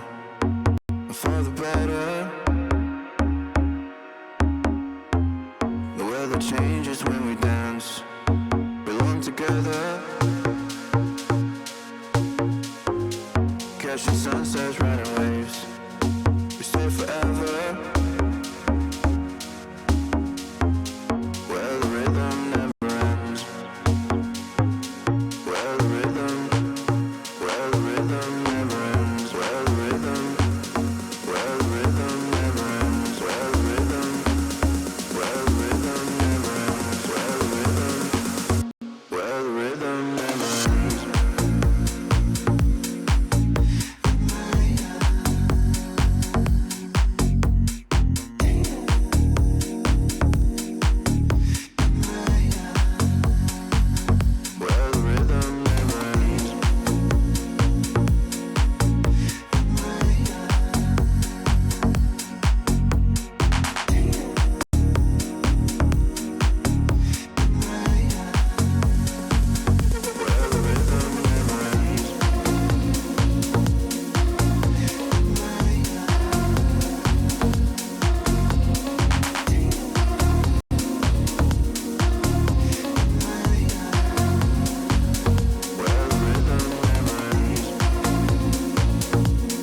We seem too young to understand, and for the better. The weather changes when we dance, belong together. Catching sunsets, riding waves, we stay forever. Where the rhythm never ends. Where the rhythm never ends. Where the rhythm never ends. Where the rhythm never ends. Where the rhythm.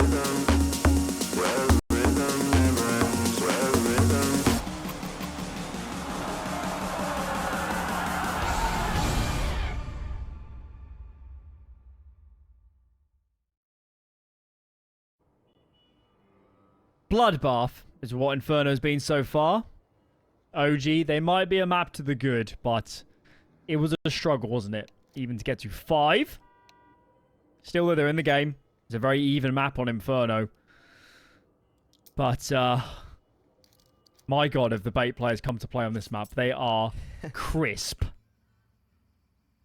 Well, that was realistically the same thing on Nuke. We were like, wow, bait are playing some very potentially individual Counter-Strike.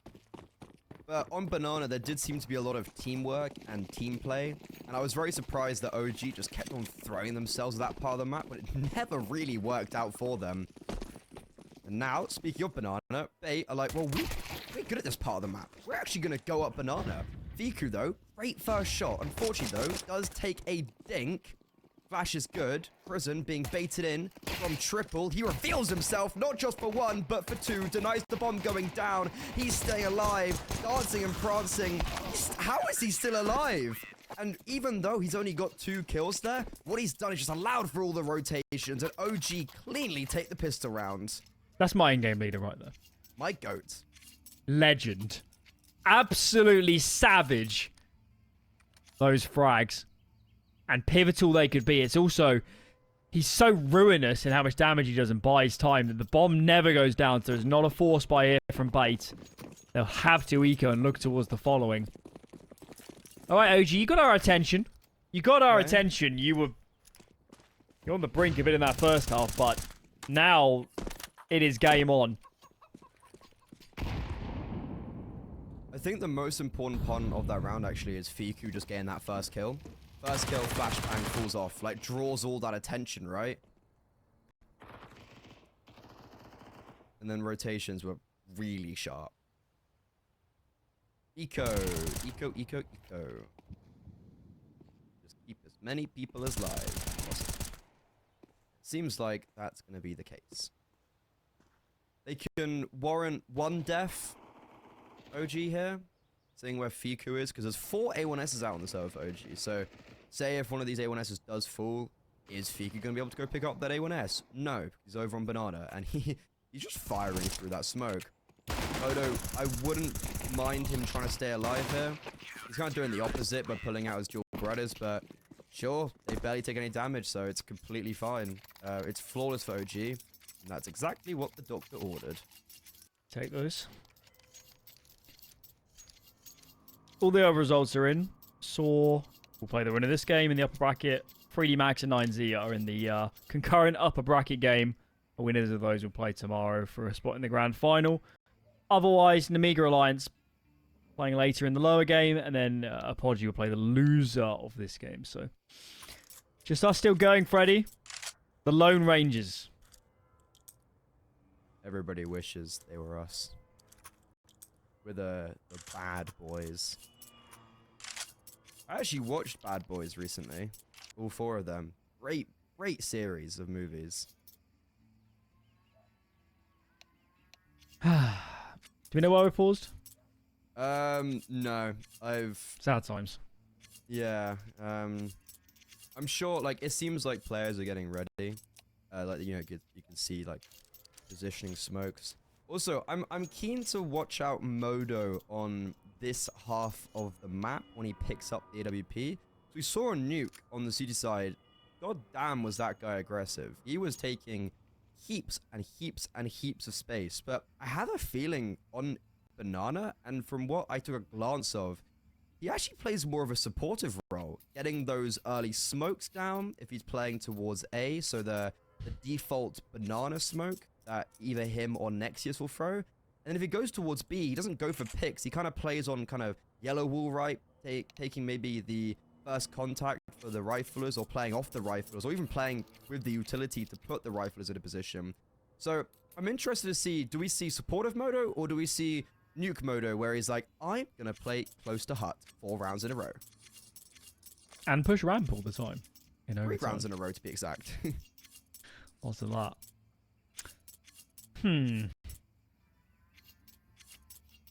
These first few gun rounds are going to set the tone. Okay, what have we got? Fairly default start. Deep mid smoke from OG. Heaving some HEs in behind. Captain Kirker, lucky he was up the top of the ramp. He dodges those. And check out this. So they knew it was a triple nade mid. You can definitely guess there's no AWP on the server for OG. That's why they're looking to play very contacts heavy here. And there is no resistance in mid, so free control for bait.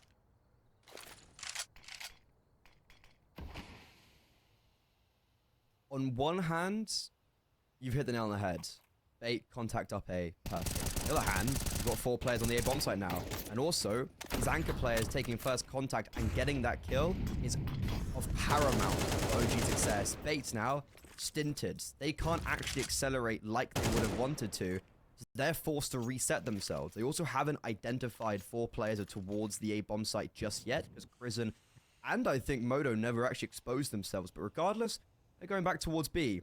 Biku, a Molotov, spots them all out, drops the Molo, and flees. How quick is going to be this rotation from Prison? Not quick enough. A flashbang has to come through. Fiku's playing really close. This flashbang, it is fast enough. Dodges, but it doesn't matter. Fiku still gets Alex. Prison spam through the smoke. Fiku traded 3 versus 3. Nexius fast towards Banana. However, there is a smoke still down. Essentials heard him as well, and Essential deals with him. Advantage now in favor of Bait. This should be impossible now. The crossfire. I do clear it. Headtrick's gone. There was a kit on one of the players we were taking. I don't know if it can be recovered. Not going to matter. Essential's an absolute hero of that kill over towards Banana. Christian as well, that goes down in CT on B. He's got to be slamming his desk. He did nothing wrong. His flashbang, if anything, looked like it won the round for OG, but wow, he never got a chance to get into that retake. Gonna provide a counter there. I don't know if you noticed, but it felt like Chrism was very close to the smoke. Was it the case that he entry pathed to like try and help Fiku? If that was the case, then I think he has. If he showed himself, that was too much. Yeah, I think he spammed and played quite close, and I think that is too much there. That was what I took away from the rounds. But if like it all happened so fast. Yeah, it's hard to tell. Ooh, great. This is a great play towards B. Not only did we see missiles being brought into Banana early on, they've just retaken the whole of top Banana, and they've got 2 kills for free. 4 players. Yeah, you heard me right. 4 players started towards B for OG. And it's going to work out perfectly. Yeah. 8 are not in a position to respond in brackets, so they've only just taken that space now, while 3 have rotated over. So OG, a marathon they are running some of these players, but it's working out perfectly. Okay. Well, Bait are praying for somebody to overface apartments or this porch side, this short position. Where does that bomb go? It goes via mid, and this could be ruinous. Bomb is dropped. Christian can upgrade to a rifle if he desires as well. Alex shows himself, and this round is done, surely. There's no easy way out. He's heading right into the crossfire between backside and pit. And there you go. I mean, such a bold call from OG. If anybody gets an inkling that A is undefended before they can pull off their B play, they would have looked silly. it would have just been a cakewalk to take A. I think the reason why that worked out is because they got 2 kills. If there wasn't that much of a committal towards B from Bait, because Bait had 3 players towards Banana. If Bait only had, let's say, like 1 or 2 players towards B, and were in a position to react towards A, they would have. But they just simply weren't. So really nice from OG. And also, Buzz is shaping up to be quite a decent anchor towards Pit. Like, I know that round seemed quite menial and simple, but it's just consistency that I've seen from him in 2 rounds in a row now. And he's actually a player that I heard quite a lot about in a very positive way. Because he plays for Entropic, right? As I said, there was big misfortune with funds there. Their ex-analyst Stoic was talking to me about some stuff, and he was mentioning Buzz, and I think in a lot of those sentiments were very positive. And I think it was like, oh, sad that Buzz, just that was a big opportunity for him. So it's cool to see him back. Like, there's so many good anchors in Denmark, like Rose, Stead, Buzz. Like, what do they feed him? It's just like patience for breakfast. Just all brought up in the Sipnik school of how to anchor bomb sites. That Magus boy is also pretty handy at anchoring. So I was more just kind of bringing up those like 3 youngsters that have come in recently. But yeah, I guarantee though it's not a coincidence that there's a reason CIS is born out so many authors. You live in the wake of Simple. That's going to happen. Guardian 2. It's decent damage actually, isn't it, here on these pistols? Basically invested nothing. 2 kills. Keep the money honest somewhat. Buzz has been the best player on this team in this series so far. I've really enjoyed watching him. And I feel like I haven't seen him much since he came out of Astralis. Age-old tale, right? Entropic had a really weird... Because it was a really good team on paper.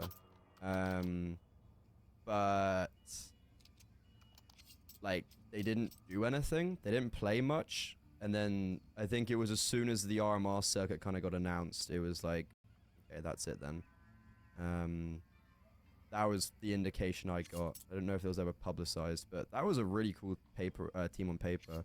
I think with more time, it would have had success. Like, what, Regali, Buzz, Tizian, Fasha, Marix. It does just sound like the discards of OG. Pretty sure has Fasha played for OG? It's like a graveyard of ex-OG and Sprout players. Yeah. Has Fasha played for OG? If not, then... yeah. No, sorry, it's Fnatic. Yeah, so, okay, well, close enough. But either way, long lost. Okay, very aggressive from Buzz. We were talking about patience. He puts pedal to the metal in this round.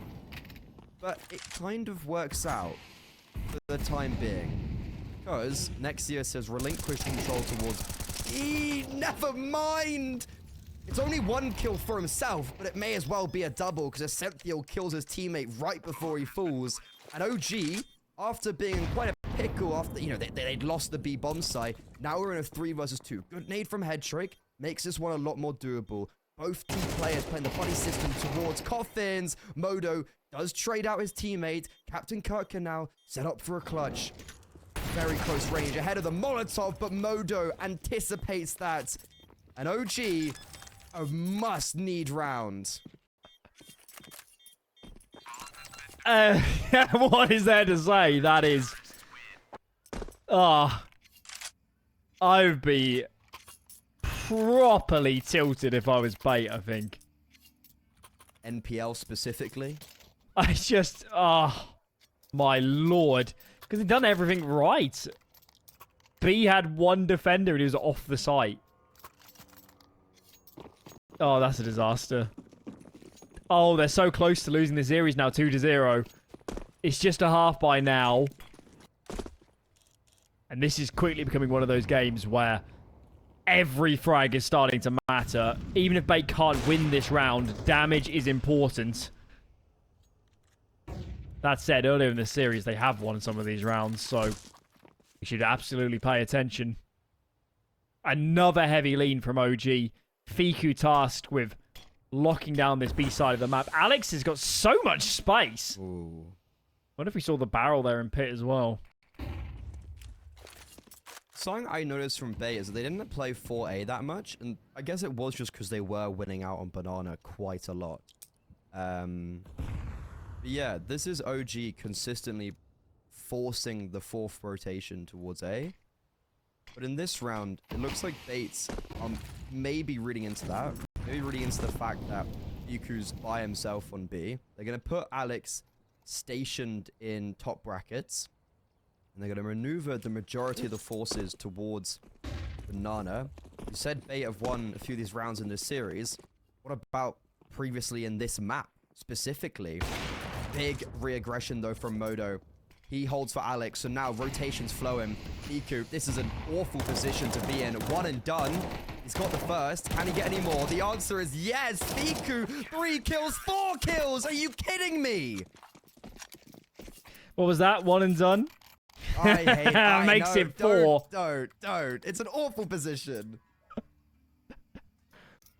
Oh, that is beauty there from Fiku. I don't know if Modo heard something, but the way he went back and cleared was inspired. The whole idea from Bait was to lurk a player through that long, the smoke towards long on the arch side. Get out and cause problems. Modo punishes. Fiku obviously the hero, but Modo, do not neglect the work he did, because I'm not sure that flash ever comes for Fiku without Modo.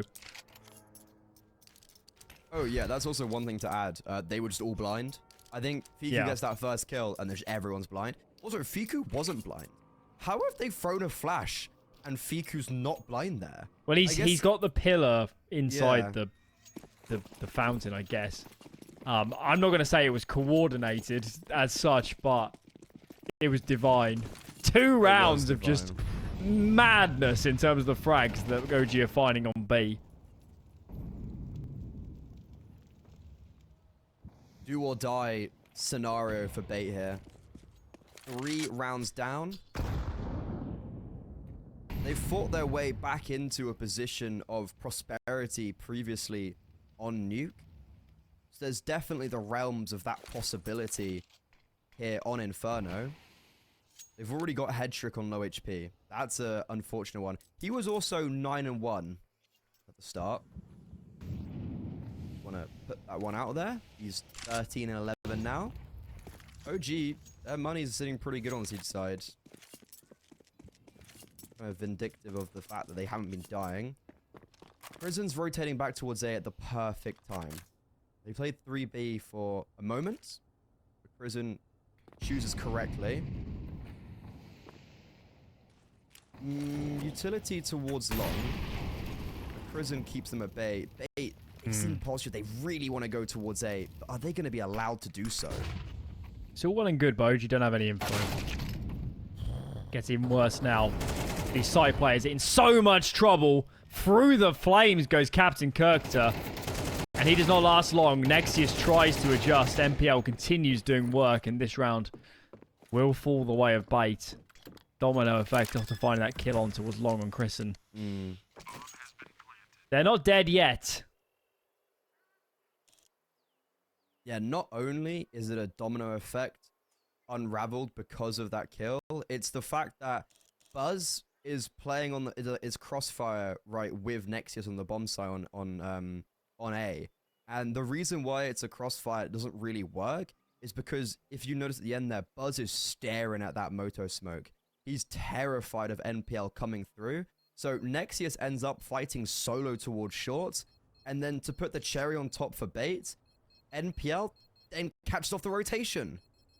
So it's like NPL has done fantastic work by just preserving his life, getting that opening kill, and then playing very smartly to get the rotation. OG, one of the few rounds where they would have really benefited off actually playing 4 players towards A, but it didn't seem like they had total banana control like they have in the past. Last pause burnt for Bait. I don't know what they're discussing.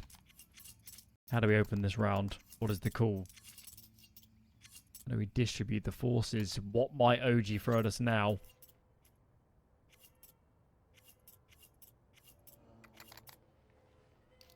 We've already had one overtime. I used to say we're not destined for a second. What we've learned from that round is OG just got to commit towards banana again. Or if you do have, like, there needs to be some reaggression somewhere on the map in that previous round. Like, as you mentioned, there was no information. Prism was not the player to make the move there. And oh, the fight towards B, as I wanted. Fiku, though, only gets the first. Modo fires off an AWP shot. Unsuccessful, though. I think he was trying to go for a wall bang. Doesn't connect onto anybody. Nexia steaming over with this rotation. Bates looking to speed up here as well. They're all postured in top banana. And here comes the acceleration. Modo, though, connects that first shot, drops a smoke as a defensive measure. Nexias, as I mentioned, he's already here, playing in front of a missed coffin smoke. Only good for the first, though. And Modo in an awful position with the orb. Alex takes matters into his own hands with a very decisive play. Brazen, but it works out in his favor. Modo tries to create some distance with that orb, but unsuccessful. And Hetrick and Alex in what was that, a 2 versus 4? Make things work. Buzz rotating through from the A bomb site completely by himself. And OG, that looked really good after Modo hit that first shot. And with Nexius getting that opening kill, it all falls to pieces. And Buzz is unsuccessful in the clutch. Hetrick's a hero. Absolute hero. So many layers. Too many tops and turns. Because that did look good for OG. Ah, but they can't convert. And again, the pendulum swings. It'll be OG to Eco. And hand a likely 11th to the side of Bait. Hetrick has been quiet since that first half. But what a time to reignite the flame. Important now for Bait to not go full bait and lose around like this. Can't make any mistakes. I feel like the reason why Bait are not going to go full bait, I like the phrase we've coined now, is that there's just no armor. There's what, two Deagles, a 5.7, like this isn't, oh, sorry, there is armor on Buzz, but apart from that, there shouldn't be any shenanigans. I'm repeating this for my sanity. I know, I need Beakers to get back in the fountain. Cause some damage. Christian does have a few heads. Okay. It's awkward, but I think it's going to be okay. Seems to be scraping through this exam. Alright, it's going to be 11-all. Bait are now the favourites to win this map. They'll have more money in reserve. They'll certainly feel primed for overtime.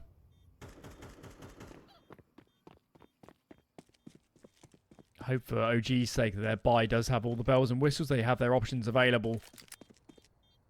Got an AWP. Crimson can drop that over. Is it 2,400 loss bonus? Or is it more? I think it's 24. I think it was 24. Yeah, Nexus was on 2.9. Yeah, okay, 24. Actually, a very fine buy. Prison drops over the AWP, as I said. Full utility. AWP out. Take banana. Send 3B. Put Modo on long with the AWP. 3 rifles on B. Okay, they're not doing that. I feel like what's worked for OG is their B plays, their banana plays. In this round, maybe they're actually wise to keep 3 players on A. It's just very fast in middle. A big change of pace from Bait on the different extremity, and they are being naded to smithereens. An opening kill from Modo, followed up by a barrage of utility. Buzz needs to be careful getting away, and just about. Hetrick, I don't think, anticipates that to be a player of a possibility. And now we see OG resetting themselves as they've got a man advantage. Damage, HP advantage. 11-11, a very important factor going into a very important round. Tough one to call from here if you're Bait. What is the move? Check out the setup from OG here on short. Nexius is playing a bold position. Senfield drop peaks pit. doesn't expect the angle behind the barrel. And that was important. OT at a minimum is secured. And a chance to get this done before it gets hairy. I can't express how much I love that position from Nexius. You can play around that barrel in so many different kind of intricacies. You can play on top of it. You can play what he did behind it. They just did not expect that. They didn't wide swing either. As you mentioned, they're kind of peeking for hits. And the A1S as well makes it a little bit harder to maybe identify where your opponent is if you haven't seen him. OG, they've done very well when they've hit map points. They haven't actually lost a round on a map points. And they resist overtime. Nexius is rotating towards B. There's a bit of commotion on Banana, so he's going to try and go help his teammates. But in the meantime, we've actually got this duo progressing from apartments. Buzz is by himself. Alan, Buzz is alone on this A-bomb site. He does not expect NPL. We're going to overtime. But there's a fight on Banana. Can the bomb even make its way over towards the A-bomb site? And it seems like, yes, Prison and Fiku lost in the source. And a very, very strange round from OG does not go in their favor. Overtime is on the cusp. I'm not sure what just happened, but either way, I didn't like it. That was funky. 4B? This is of cooked. I mean, surely we're going overtime now. Nexius, at the time where he could have walked the smoke, goes a little bit light. Barrel defies him. It's going to be overtime. Bodo's not retaking this bomb site. So, another bout to come. Of course, OG reigned victorious. On that first. And we're due another. Of course, the one round that they have only one player on the A-bomb site is the one round where NPL joins up with Alex and they just double push apartments dry. Of course that's the case. Of course that's the scenario for Bates. OG kicking themselves potentially a little bit. They overcooked that round massively. As mentioned, if they'd actually succeeded on Banana with that really scrappy play, then the bomb would have actually maybe never made it over towards A.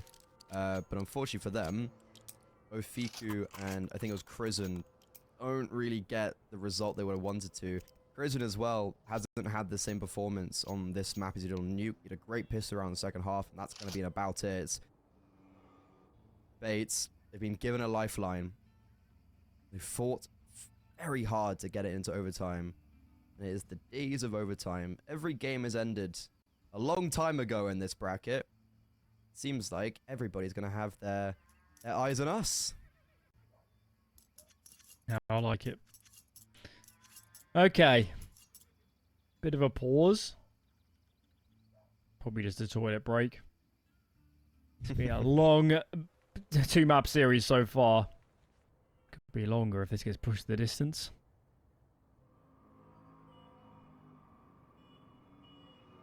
A sneaky feeling. We could be going a little bit further than just this one overtime. Got another game to play later. We can't go on that long. Oh, no. All the rounds, all the maps. To be fair, though, this is actually somewhat similar to the last time these two teams played against each other. It was an overtime win on Inferno and a 13-10 on Ancient. So, also, we got to remember, you were talking about how much Counter-Strike they've played. Well, this is their third overtime in a row. There was one against Gamer Legion. They forfeited that map, that third map, because they lost in overtime on Ancient, their map pick, which was also the third map in this series. Overtime loss on Nuke. Are they going to have a third overtime loss in a row on Inferno, and then have to play another best of 3? Against, it would be, if they lost, I think Apogee is who they're going to meet in the lower bracket round 1. And then, if that is the case, they've got, what? 4 best of 3s to play successfully if they want to make it to Katowice. And then there is Yeah, just 4 best of 3s to play in a row. Also, there's no guarantees that OG are going to make it to Pro League next year if they don't get in for a challenger. Some description. 100%, yeah. Oh my god, this is fast. And it's successful. Captain Kirker smites 1, but good trade from next year's. We are starting overtime off with a bang.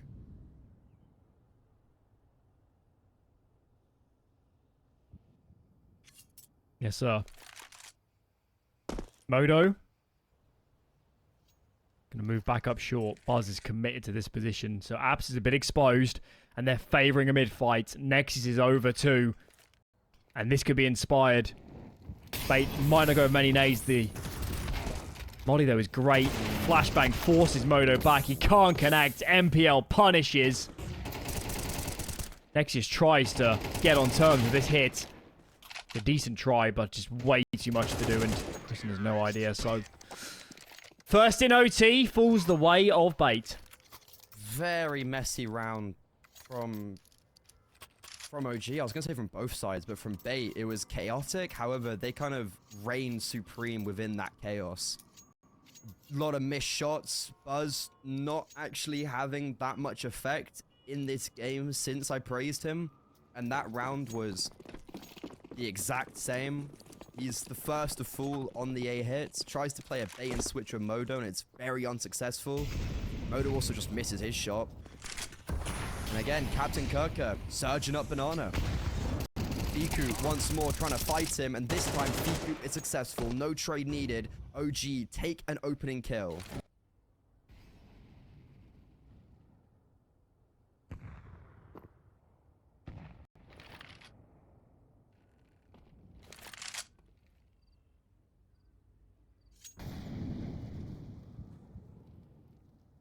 Very slow. Still no brackets control from Bait.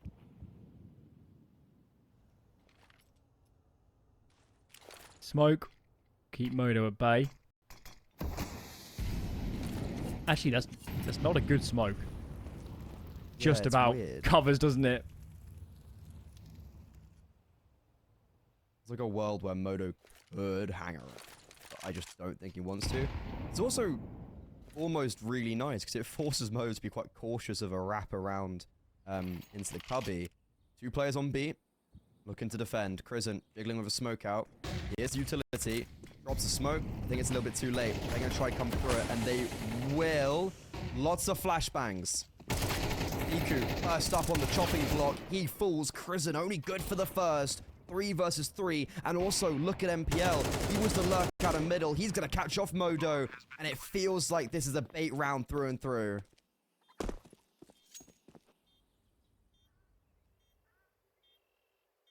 Continue giving this a look. They might need to save. Which isn't something you say often in overtime, but... time is dwindling fast. Buzz is sprinting. But unless Nexius can fell a player very soon, it's not going to happen. And there you have it. 14 now for Bait. It's Senfiel's first kill as he rounds into the bomb site. Is critical, to put it mildly. Huge frag for a man that has had a brilliant series so far. It's kind of like the second time where...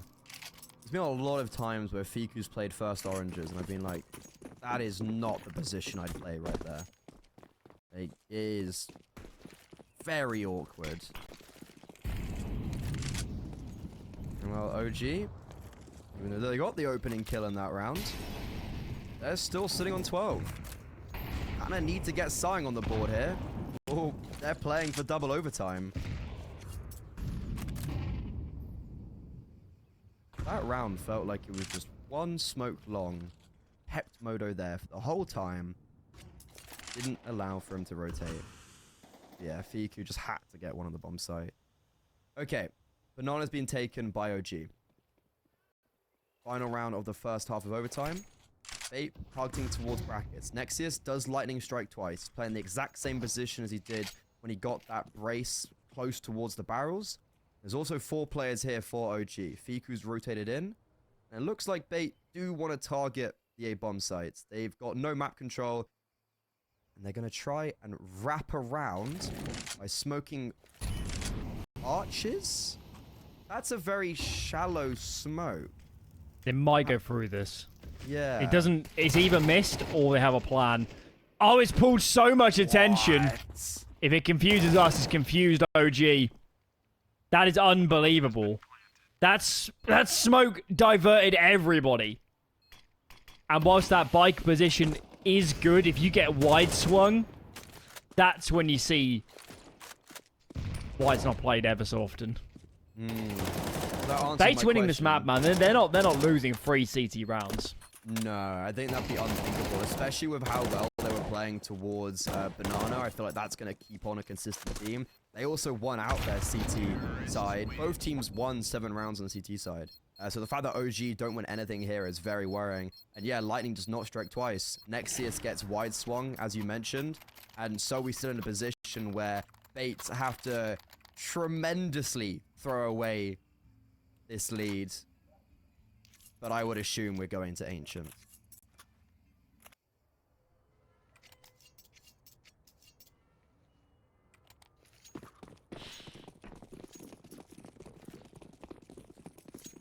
Is there anything left in the tank for OG? We're about to find out.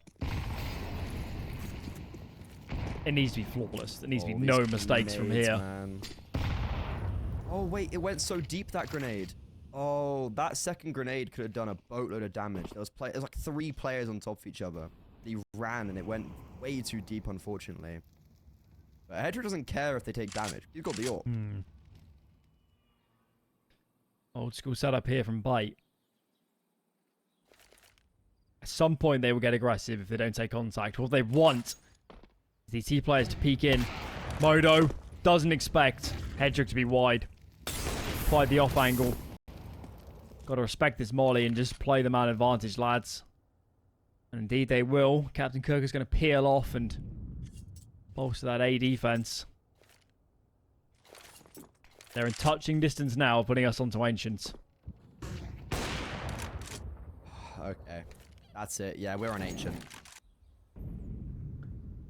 Bombs just being collected. Hedrick added another one to his tally. 26 and 12. What a resurgence from a very disappointing performance on Nuke. 2 overtimes. Each team taking one.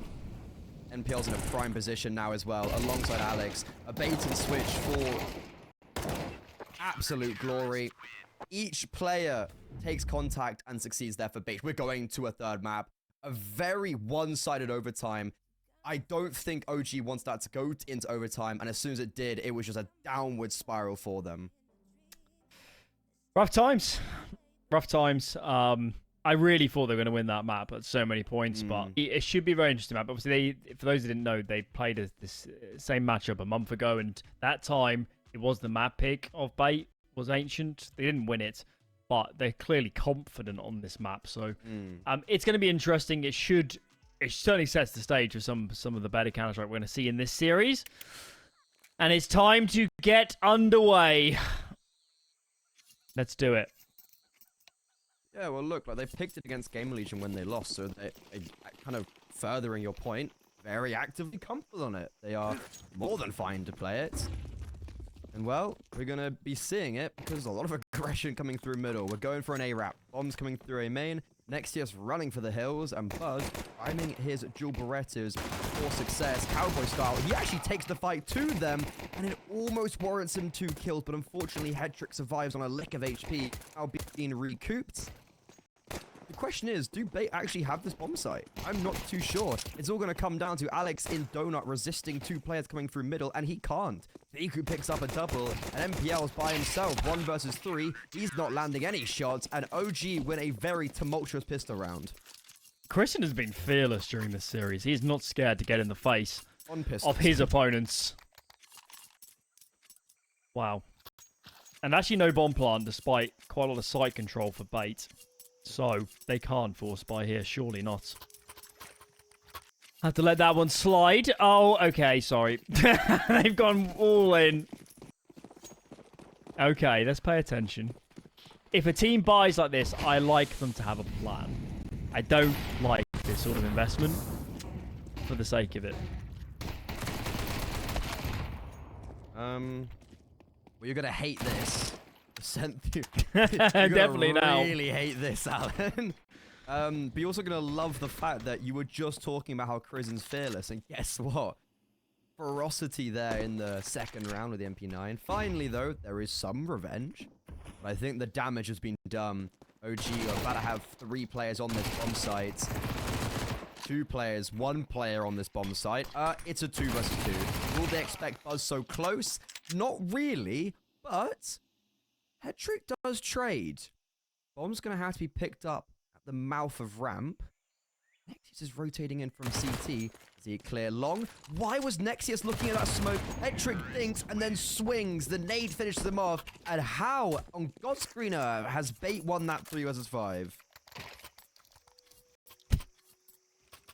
You could take that soundbite and insert it 20 times in this series. It's happened plenty of times. Hetrick again is the hero. That's a big blow for OG. You can't go up 5-on-3, have everything you want, and then fall with a whimper towards the end. Quick pause. We assume it's of a technical nature, but quite plausible as an OG player just put his fist for his keyboard.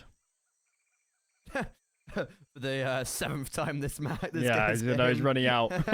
I hope they got good gear sponsors and plenty of backups. Krizen's like, oh, sorry guys, just changing my headset again. You've also got Krizen sitting there being like, he almost like reclines his chair. He's like, yeah, I've done my job. He's like, you know what? I'm happy. I got 2 opening kills.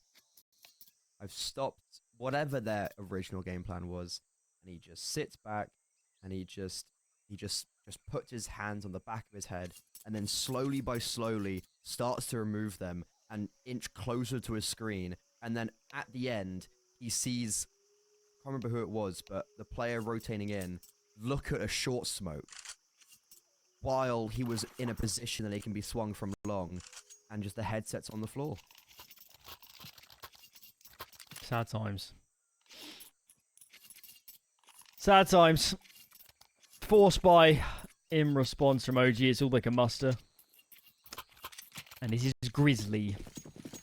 Bit of util, but not much to scream about. Fate will certainly know that they're up against a force buy here. And should be playing accordingly. Mid. Contested, mid taken, bodies ground. This doesn't look good for the CTs. Okay. That was carnage. What's really interesting is seeing Ascenthial back again now. Like, he's had a fairly, I think at the end of the last map you were like, is there a player I'd like to see that could change? And I was like, okay, Buzz, I think he could be a difference maker. However, if we then flip that around and start talking about players who have been near flawless, you've got Ascenthial. Like, Alex obviously was phenomenal in map 1 and was also quite decent in Inferno, but I feel like Ascenthial's had that consistency to put Bait in a position where they are. And I think if that does continue alongside Hetrick's form that he produced on Inferno, then we could be in for a gift of an Ancient from Bait. They've played a lot of Ancient already today. This week, for that matter. So they should be definitely well first. Now it's Captain Kirk. How many goes? The player I'm looking at is NPL. Hasn't been bad during this series, but everything on paper said he was going to be the best player in this series coming into it. And I haven't necessarily seen that yet. Obviously, there's time here to do a number on OG, but he's the one that's leaving some headroom, I think, to blossom into in this series. Okay, guns are out. The buy might be some small compromises for this CT side, but nothing major. No AWP, though. Ooh. No AWP. They could have actually dropped one, couldn't they? Surely, Fiku. But they've chosen to go 5 rifle, favouring it util. And let's see how they use it. Yeah, that's the issue with... It's the same thing we said on Nuke. If you win pistol around the C side, then lose the next round, you get put in a very difficult position economic. Hey, oh, they're going. They are just running up B. This is very bold. We were speaking about NPL. He doesn't even need vision. Prison just spammed. I would say it was wild, but I don't think so. NPL was instinctively shooting towards default. Really good awareness from the captain, and it already puts OG on another setback. Call me prophetic. I knew it was coming.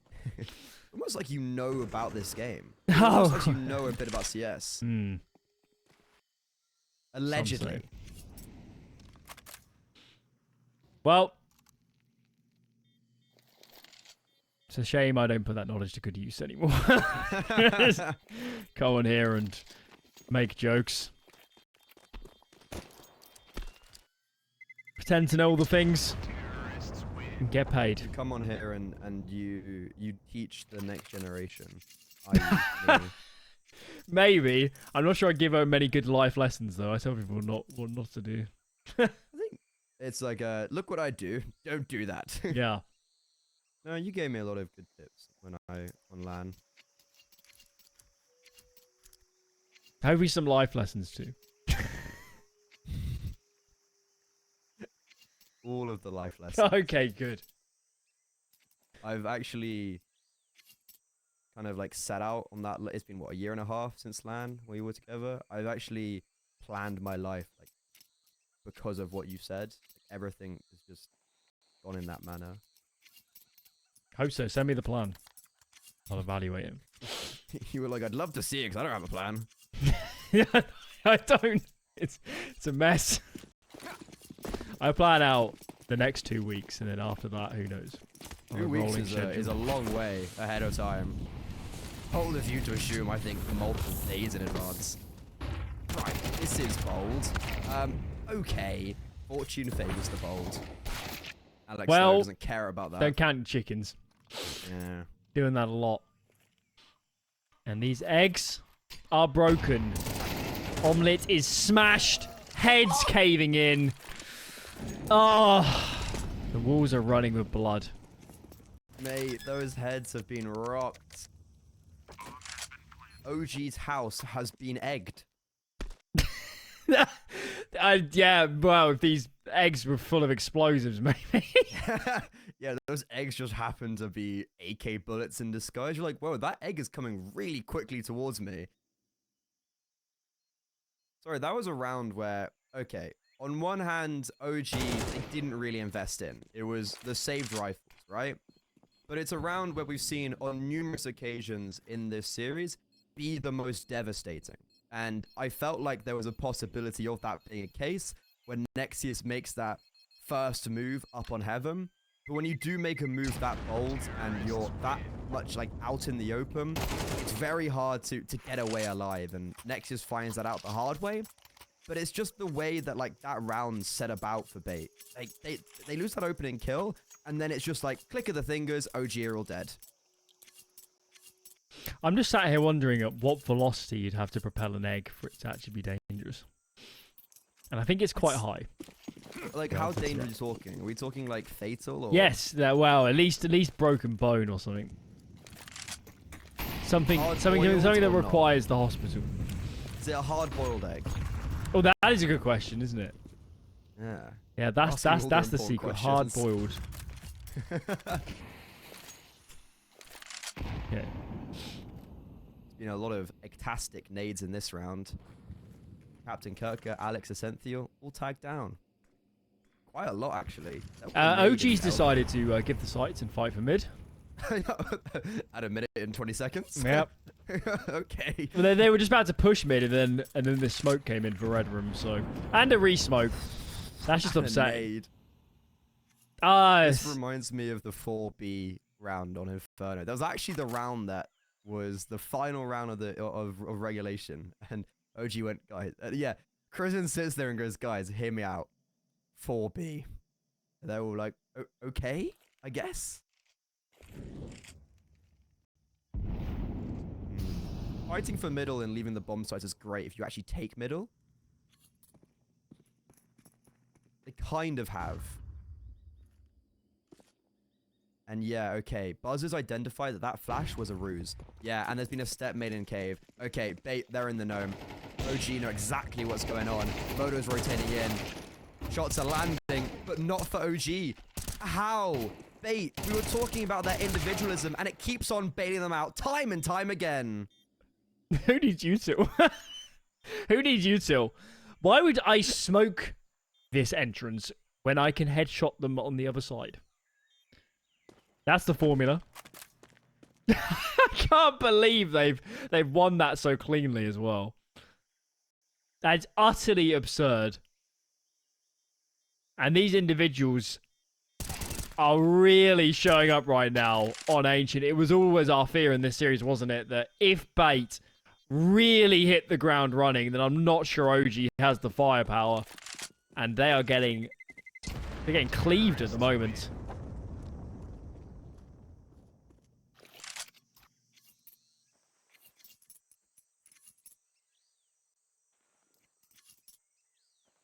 I don't know what you discussed in this pause.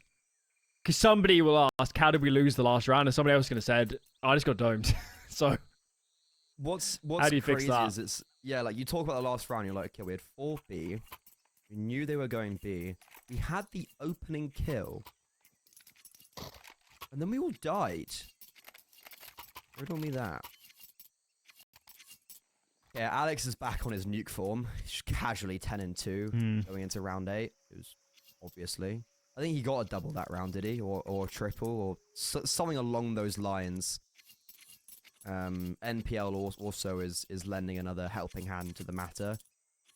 I'd say the one thing for OG would be maybe take mid a bit quicker, so you're not all rotating from the exact same position. It made Bait's life quite easy, that they just kind of had to stare at short, right? That's maybe my one comment of how you could do it maybe a little bit better. Ooh, I don't like this from Alex. Yeah. 3 players middle counter him perfectly. Nexius runs out of bullets. That's going to be his downfall. There's a lot of commotion going on, and Crizzen just straight through the smoke gives Fiku a very large helping hand. He only gets 1 kill, but he does loads of damage to the 2 that Fiku finished off. And now Headtrick's last alive. OG, they do the Bait style of gameplay and give 0 respect. Some of these rounds are so short. That was over in the first 5 seconds of contact. Crikey. Well, important for OG to get something on the board. A bit of traction here. But we're going to need a heck of a lot more. That is not going to cut it. Okay. I dare say Bait are not going to go out mid with numbers again. But maybe they're not listening to me. Alex, good spawn. Just plays behind the elbow. Bit more of a reserved game this time. Very similar opening from OG as Nexius gets his duel. Through the elbow smoke comes the tease. And Nexius goes to town. 3-piece trifecta for him. I don't know what you do now if you're Bait. This is cooked. Cry. Good old weep. Moto was in a great position to deal with this. He re-peeks CT there. Oh no. Information. They're not, yeah, okay. Oh no, but they don't expect Nexius. Nexius Ace. just gets an ace. Okay. That's one way to do it. A kill on lane, 2 in middle, and 2 in A.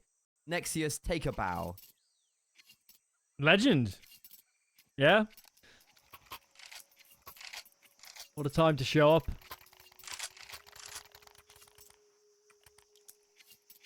Bait needs to use some more pauses, man, when these games turn. Because these rounds, you can't just go from a massive lead to going to an even half. You need to take your advantages while you're ahead. Oh my god. OG have had some sublime utility. There's been a good few rounds where I've been like, oh, half the team's low HP already? Okay, OG, there's just no respect being shown. Maybe there should, though. Because Ascenthior's prepared for a play like that, playing anti-flash. There was actually 2 players towards door.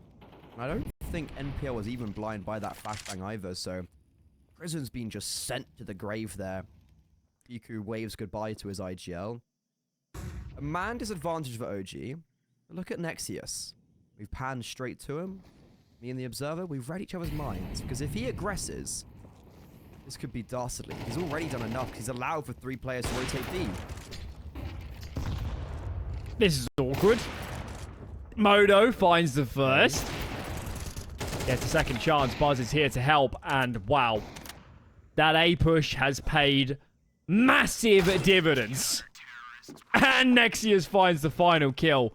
In some ways, he did more to win this round than he did the previous, despite getting an ace. His info is that important. That's unreal. It is very impressive that OG made the gamble stack as well, because they still didn't have any information of middle. Like, there's a very real chance that Bait rotates around through Donut, but I've got a sneaky suspicion that's because Bait have done this a few times. And it was actually, do you remember that one round where we came, it was the round that they got to 6 on, where they just killed everybody coming short or whatever. And there was a very similar round being played out in the previous, where they just fake mid control and end B, and they throw like a flash donut and then go towards the B bomb site. So OG gamble that Bait are going to repeat that same round. With the information of Nexius pushing through A main, they just completely leave middle open, and it works out brilliantly. Modo, it's not the cleanest, but he gets the job done, and he sets up his rifles. This is game on. OG's not going with a whimper. Not like this. I don't need this. I don't need this. No more mistakes. Modo chimes in. Rotates R nearby. Just need to be careful with this mid player. That's his send fuel. Pika goes wide. And it's getting funky now. Modo gotta connect. And he is fouled. Still, though, the rotations were timely. It's going to leave only an NPL. The bomb should be recoverable. But can he force a 1v1? Christen backed off a little bit in temple. The duel is there. But Christen wins. That was meant to be the easy round. I could see MPL winning that as well if he hadn't made noise. Just felt it. They use a tactical timeout. What, it'd be 5 in a row for OG if they get the 6th here? So they're going in second half looking very lively. Honestly, they already are. Like 5-7 from a 6-1 position down, like you are very happy with that regardless. But 6-6 would be the creme de la creme. Creme de la creme? Yes. Creme de la creme. You didn't take French. No, I did. It's actually the only subject I've ever failed. And that's I got not a C in because GCSE French. I got a, yeah, and it's not because I didn't try as well. I got a C in GCSE French. I walked out of the place got the results. I told my head teacher, that is the greatest achievement of my life. And he said, you need to get out more. True story. That really did happen. That's fantastic. I actually was doing my oral and my teacher restarted because it was so bad. Which is not allowed, by the way. No, yeah. Also could be good lines so from a bad. porno script. I'm unhinged. Oh my god. I had to say it. It was too perfect. You want to improve your grade? Okay, no, we're stopping now. Bates.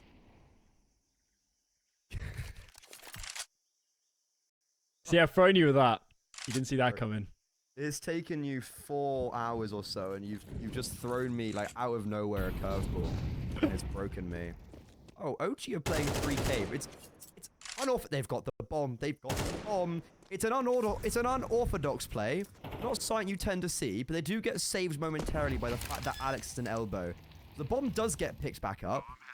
The bomb gets planted on the B bomb site. You can see OG are very cautious of Alex still being an elbow. They're going to realize he's moved away, but it does come at the cost of Buzz's life. Regardless, though, Fiku keeps it back into a 3 versus 3. Did Alex have to peek there?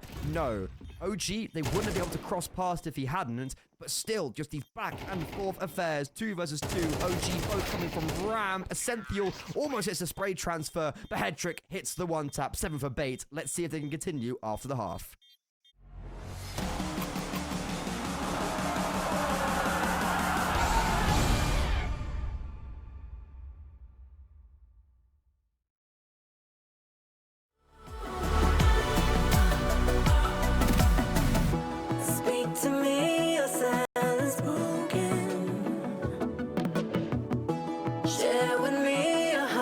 desire.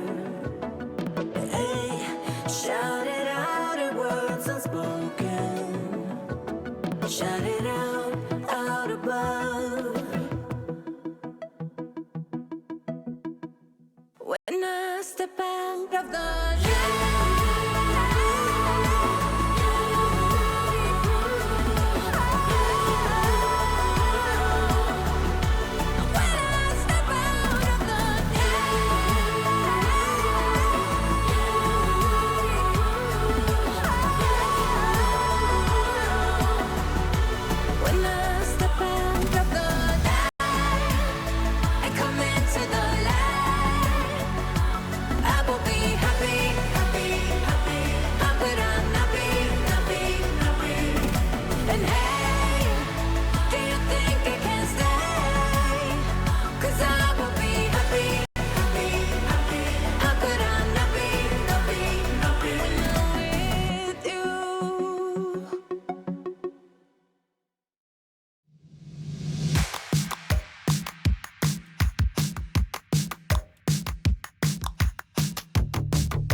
Well, we're all starting to feel a little bit ancient with how long this series has gone on.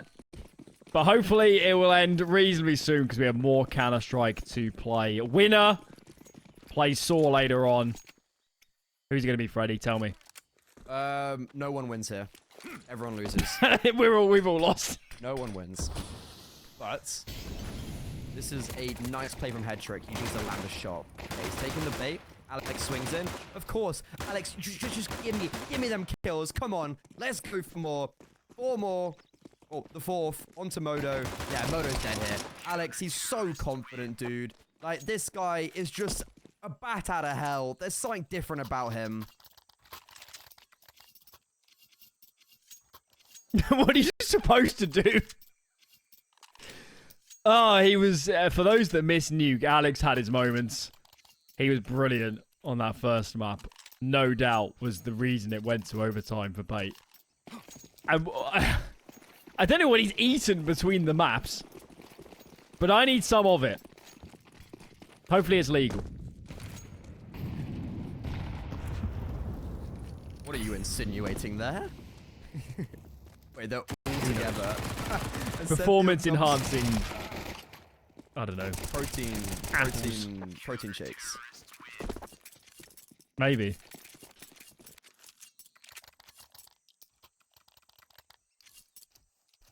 Just load up on pre-workout between the maps.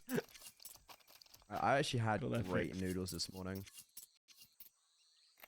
Just wanted you to know that. That's well, feel free to send me the picture of your next noodles. Wouldn't want to miss out on that. Jesus. Alright, we're going to get an A round, guys. I'm going to win an award for predicting that. So smart. So intelligent. Yeah.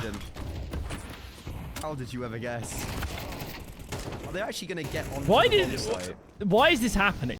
Why did Captain Kirk run through a smoke? Is that what we're asking? It's too many questions. Fiku still has a re-smoke. That's going to put it on CT. His donut smoke's not going to last forever. So hopefully the plant goes down. And now OG needs to think about map control, and they are making the right call. Go for Temple. Fiku has failed, but at least they have some control. Still, this feels good, and that barrel is spotted. Head trick. Finds two, slipped all the way out. Yeah. This one is over.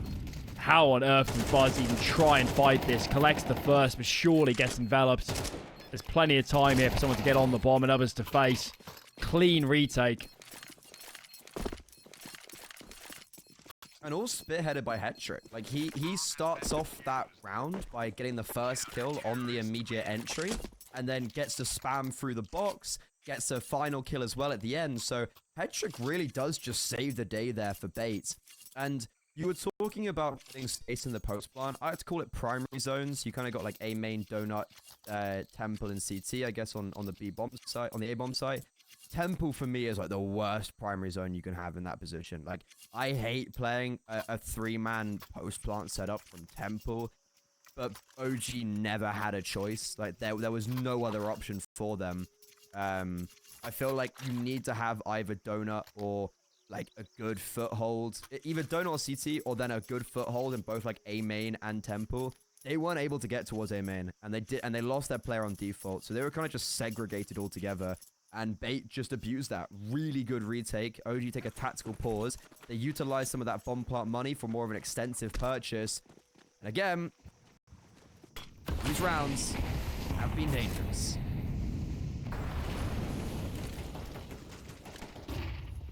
We normally talk about damage, but OG needs to win some rounds, man. Who shoots now? Is anyone going to shoot?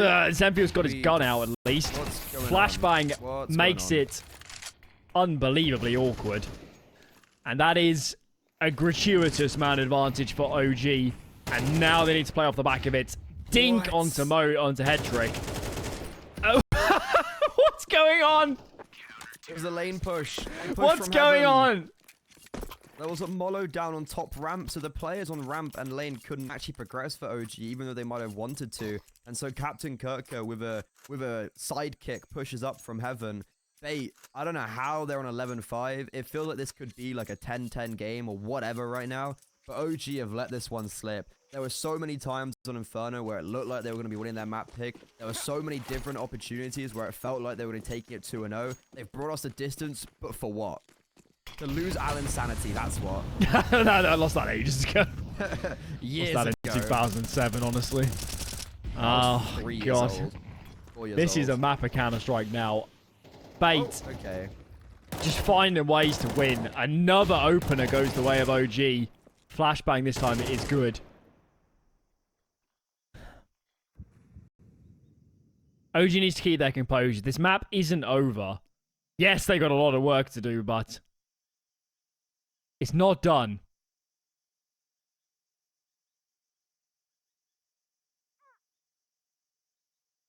If I'm Saw and I'm watching this, part of me is thinking, we're winning the series. Whoever we're playing later. Wait. This is what Barry's doing right now. Let's go, boys. We're going to this tournament. Nah, he's saying that script line was good. That was great. That's what Barry's saying. Chuckling to himself. Barry is one of my favorite characters in like kind of this level of Counter-Strike. He's a very enjoyable man to talk to. Of course, he's in a funky world, isn't he? Where Portuguese speaking, obviously. Then they go English when he chimes in. Presumably, they do a lot of their scrims and theory in English. You would have. From what I know about Sword, though, I think like Story has really good English. I imagine most of them like, have passable English. Rosdos and Story have very passable English. I think I honestly think like Mutrus isn't super confident. But I don't know. Either way, obviously it's passable because they've got an English coach, well, Danish coach. Also, really ironic that Barry never played on an international team because he was too afraid to like use English. He basically was like, I'm only playing Danish, so I don't think my English is good enough. And now is coaching a Portuguese team. The irony is not lost on me. But the irony is also not lost on Nexius because Ascenthiel has just fully spammed him through a wall. This is troubled times. And they've used all their util for this mid control. Clearly, given the scoreline at the top of your screens, there is not scope for OG to drop rounds and get themselves back into this half. They need to win this round. And right now, they're heading towards the more laden site. It's not like MPL is that far out either for a rotation. They've got to do a number on Fate clearing here towards Cave. Fiku does get a brilliant kill. Can he find head trick? Molly will flush head trick back. 19 HP is all that he remains with. But it so importantly does survive because it just withstands OG. And it also allows them for like MPL to go back towards middle, but only for a very short period of time.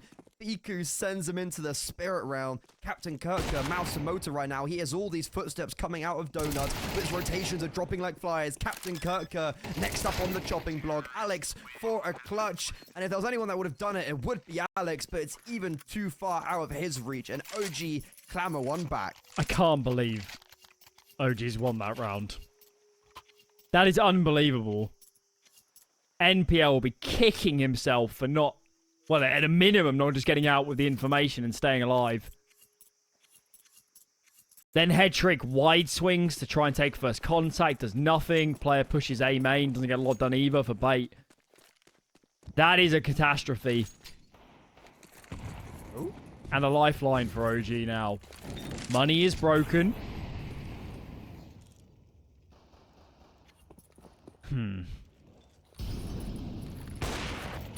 One round at a time. That's all that matters.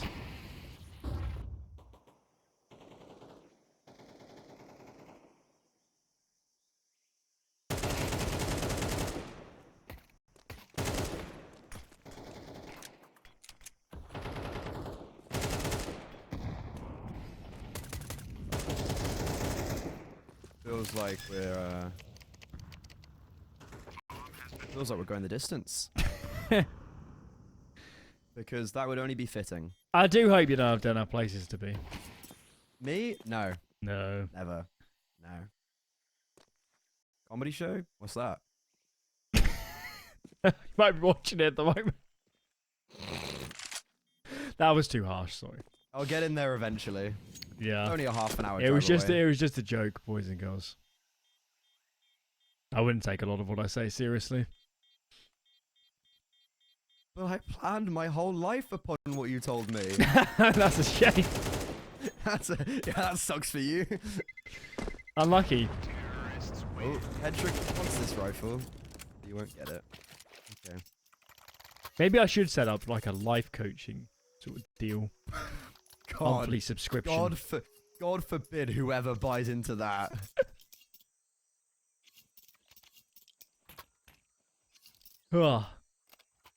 There's going to be someone out there that wants it. I'm sure, you know, like, you've done a major. There's some life experience there somewhere.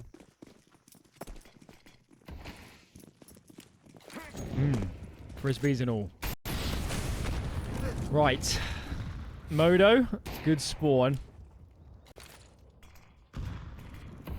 He's had a bizarre series, hasn't he, Modo, where he has the rounds in isolation, where he is just up in the face, doing damage, getting information.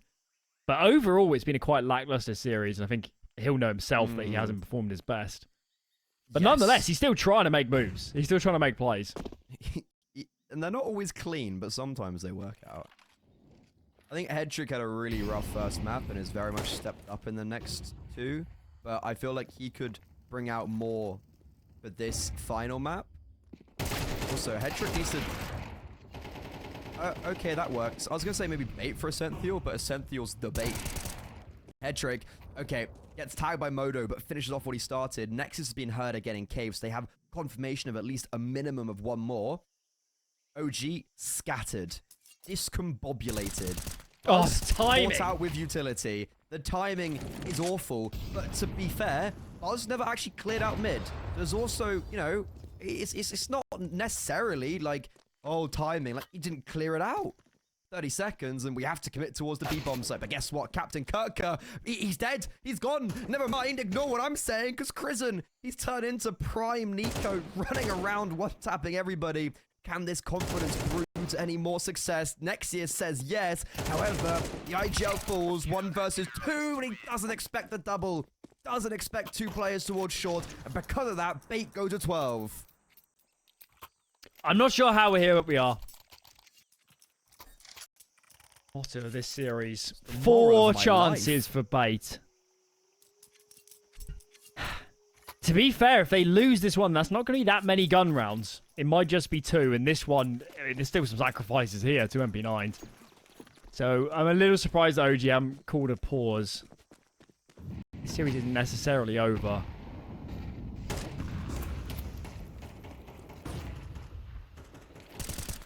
One full step, and they're in the lower bracket. Yeah. We've got a pretty easy first opponent. Probably the easiest first opponent in the lower bracket. 4 best of 3s in a row to make it through to Katowice. And OG, you know, they've still got that name value. However, NPL doesn't care about that. They try to go for an aggressive mid play. It doesn't quite work out in their favor. They will at least get some damage as a takeaway. Lex is maintaining cave control, even though they are hotly contesting it. Senthiel's also close by to support. And head tricks on long, so the setup right now for Bait is actually looking really good. This one Molotov though, I was 4 Alex away. So OG finally taking some map control. We got middle. You kind of have donuts without you really knowing it. You've got cave control. 50 seconds left. Bombs down elbow. They go picked it up now. Modo again, these awkward rounds we were talking about where like he's kind of in a good position, but like he maybe needs to get a kill. I feel like that's the theme of this round. It's going to be an A split. They're hoping that somebody walks into Modo's grasp. Buzz is isolated out. That smoke now is faded. And Captain Kirk says, I'm going to get aggressive. I somewhat understand the move, but it hasn't worked. Teammates, though, doing massive damage. NPL chimes in with 2. And it's just Fiku. He's surrounded. Head tricks out. And Bait have done it. An absolute marathon of a series.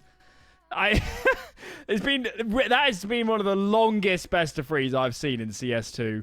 And Bait, despite playing 2 maps before this even started, forfeiting their other series, with basically no time between them, they've done it. What an absolute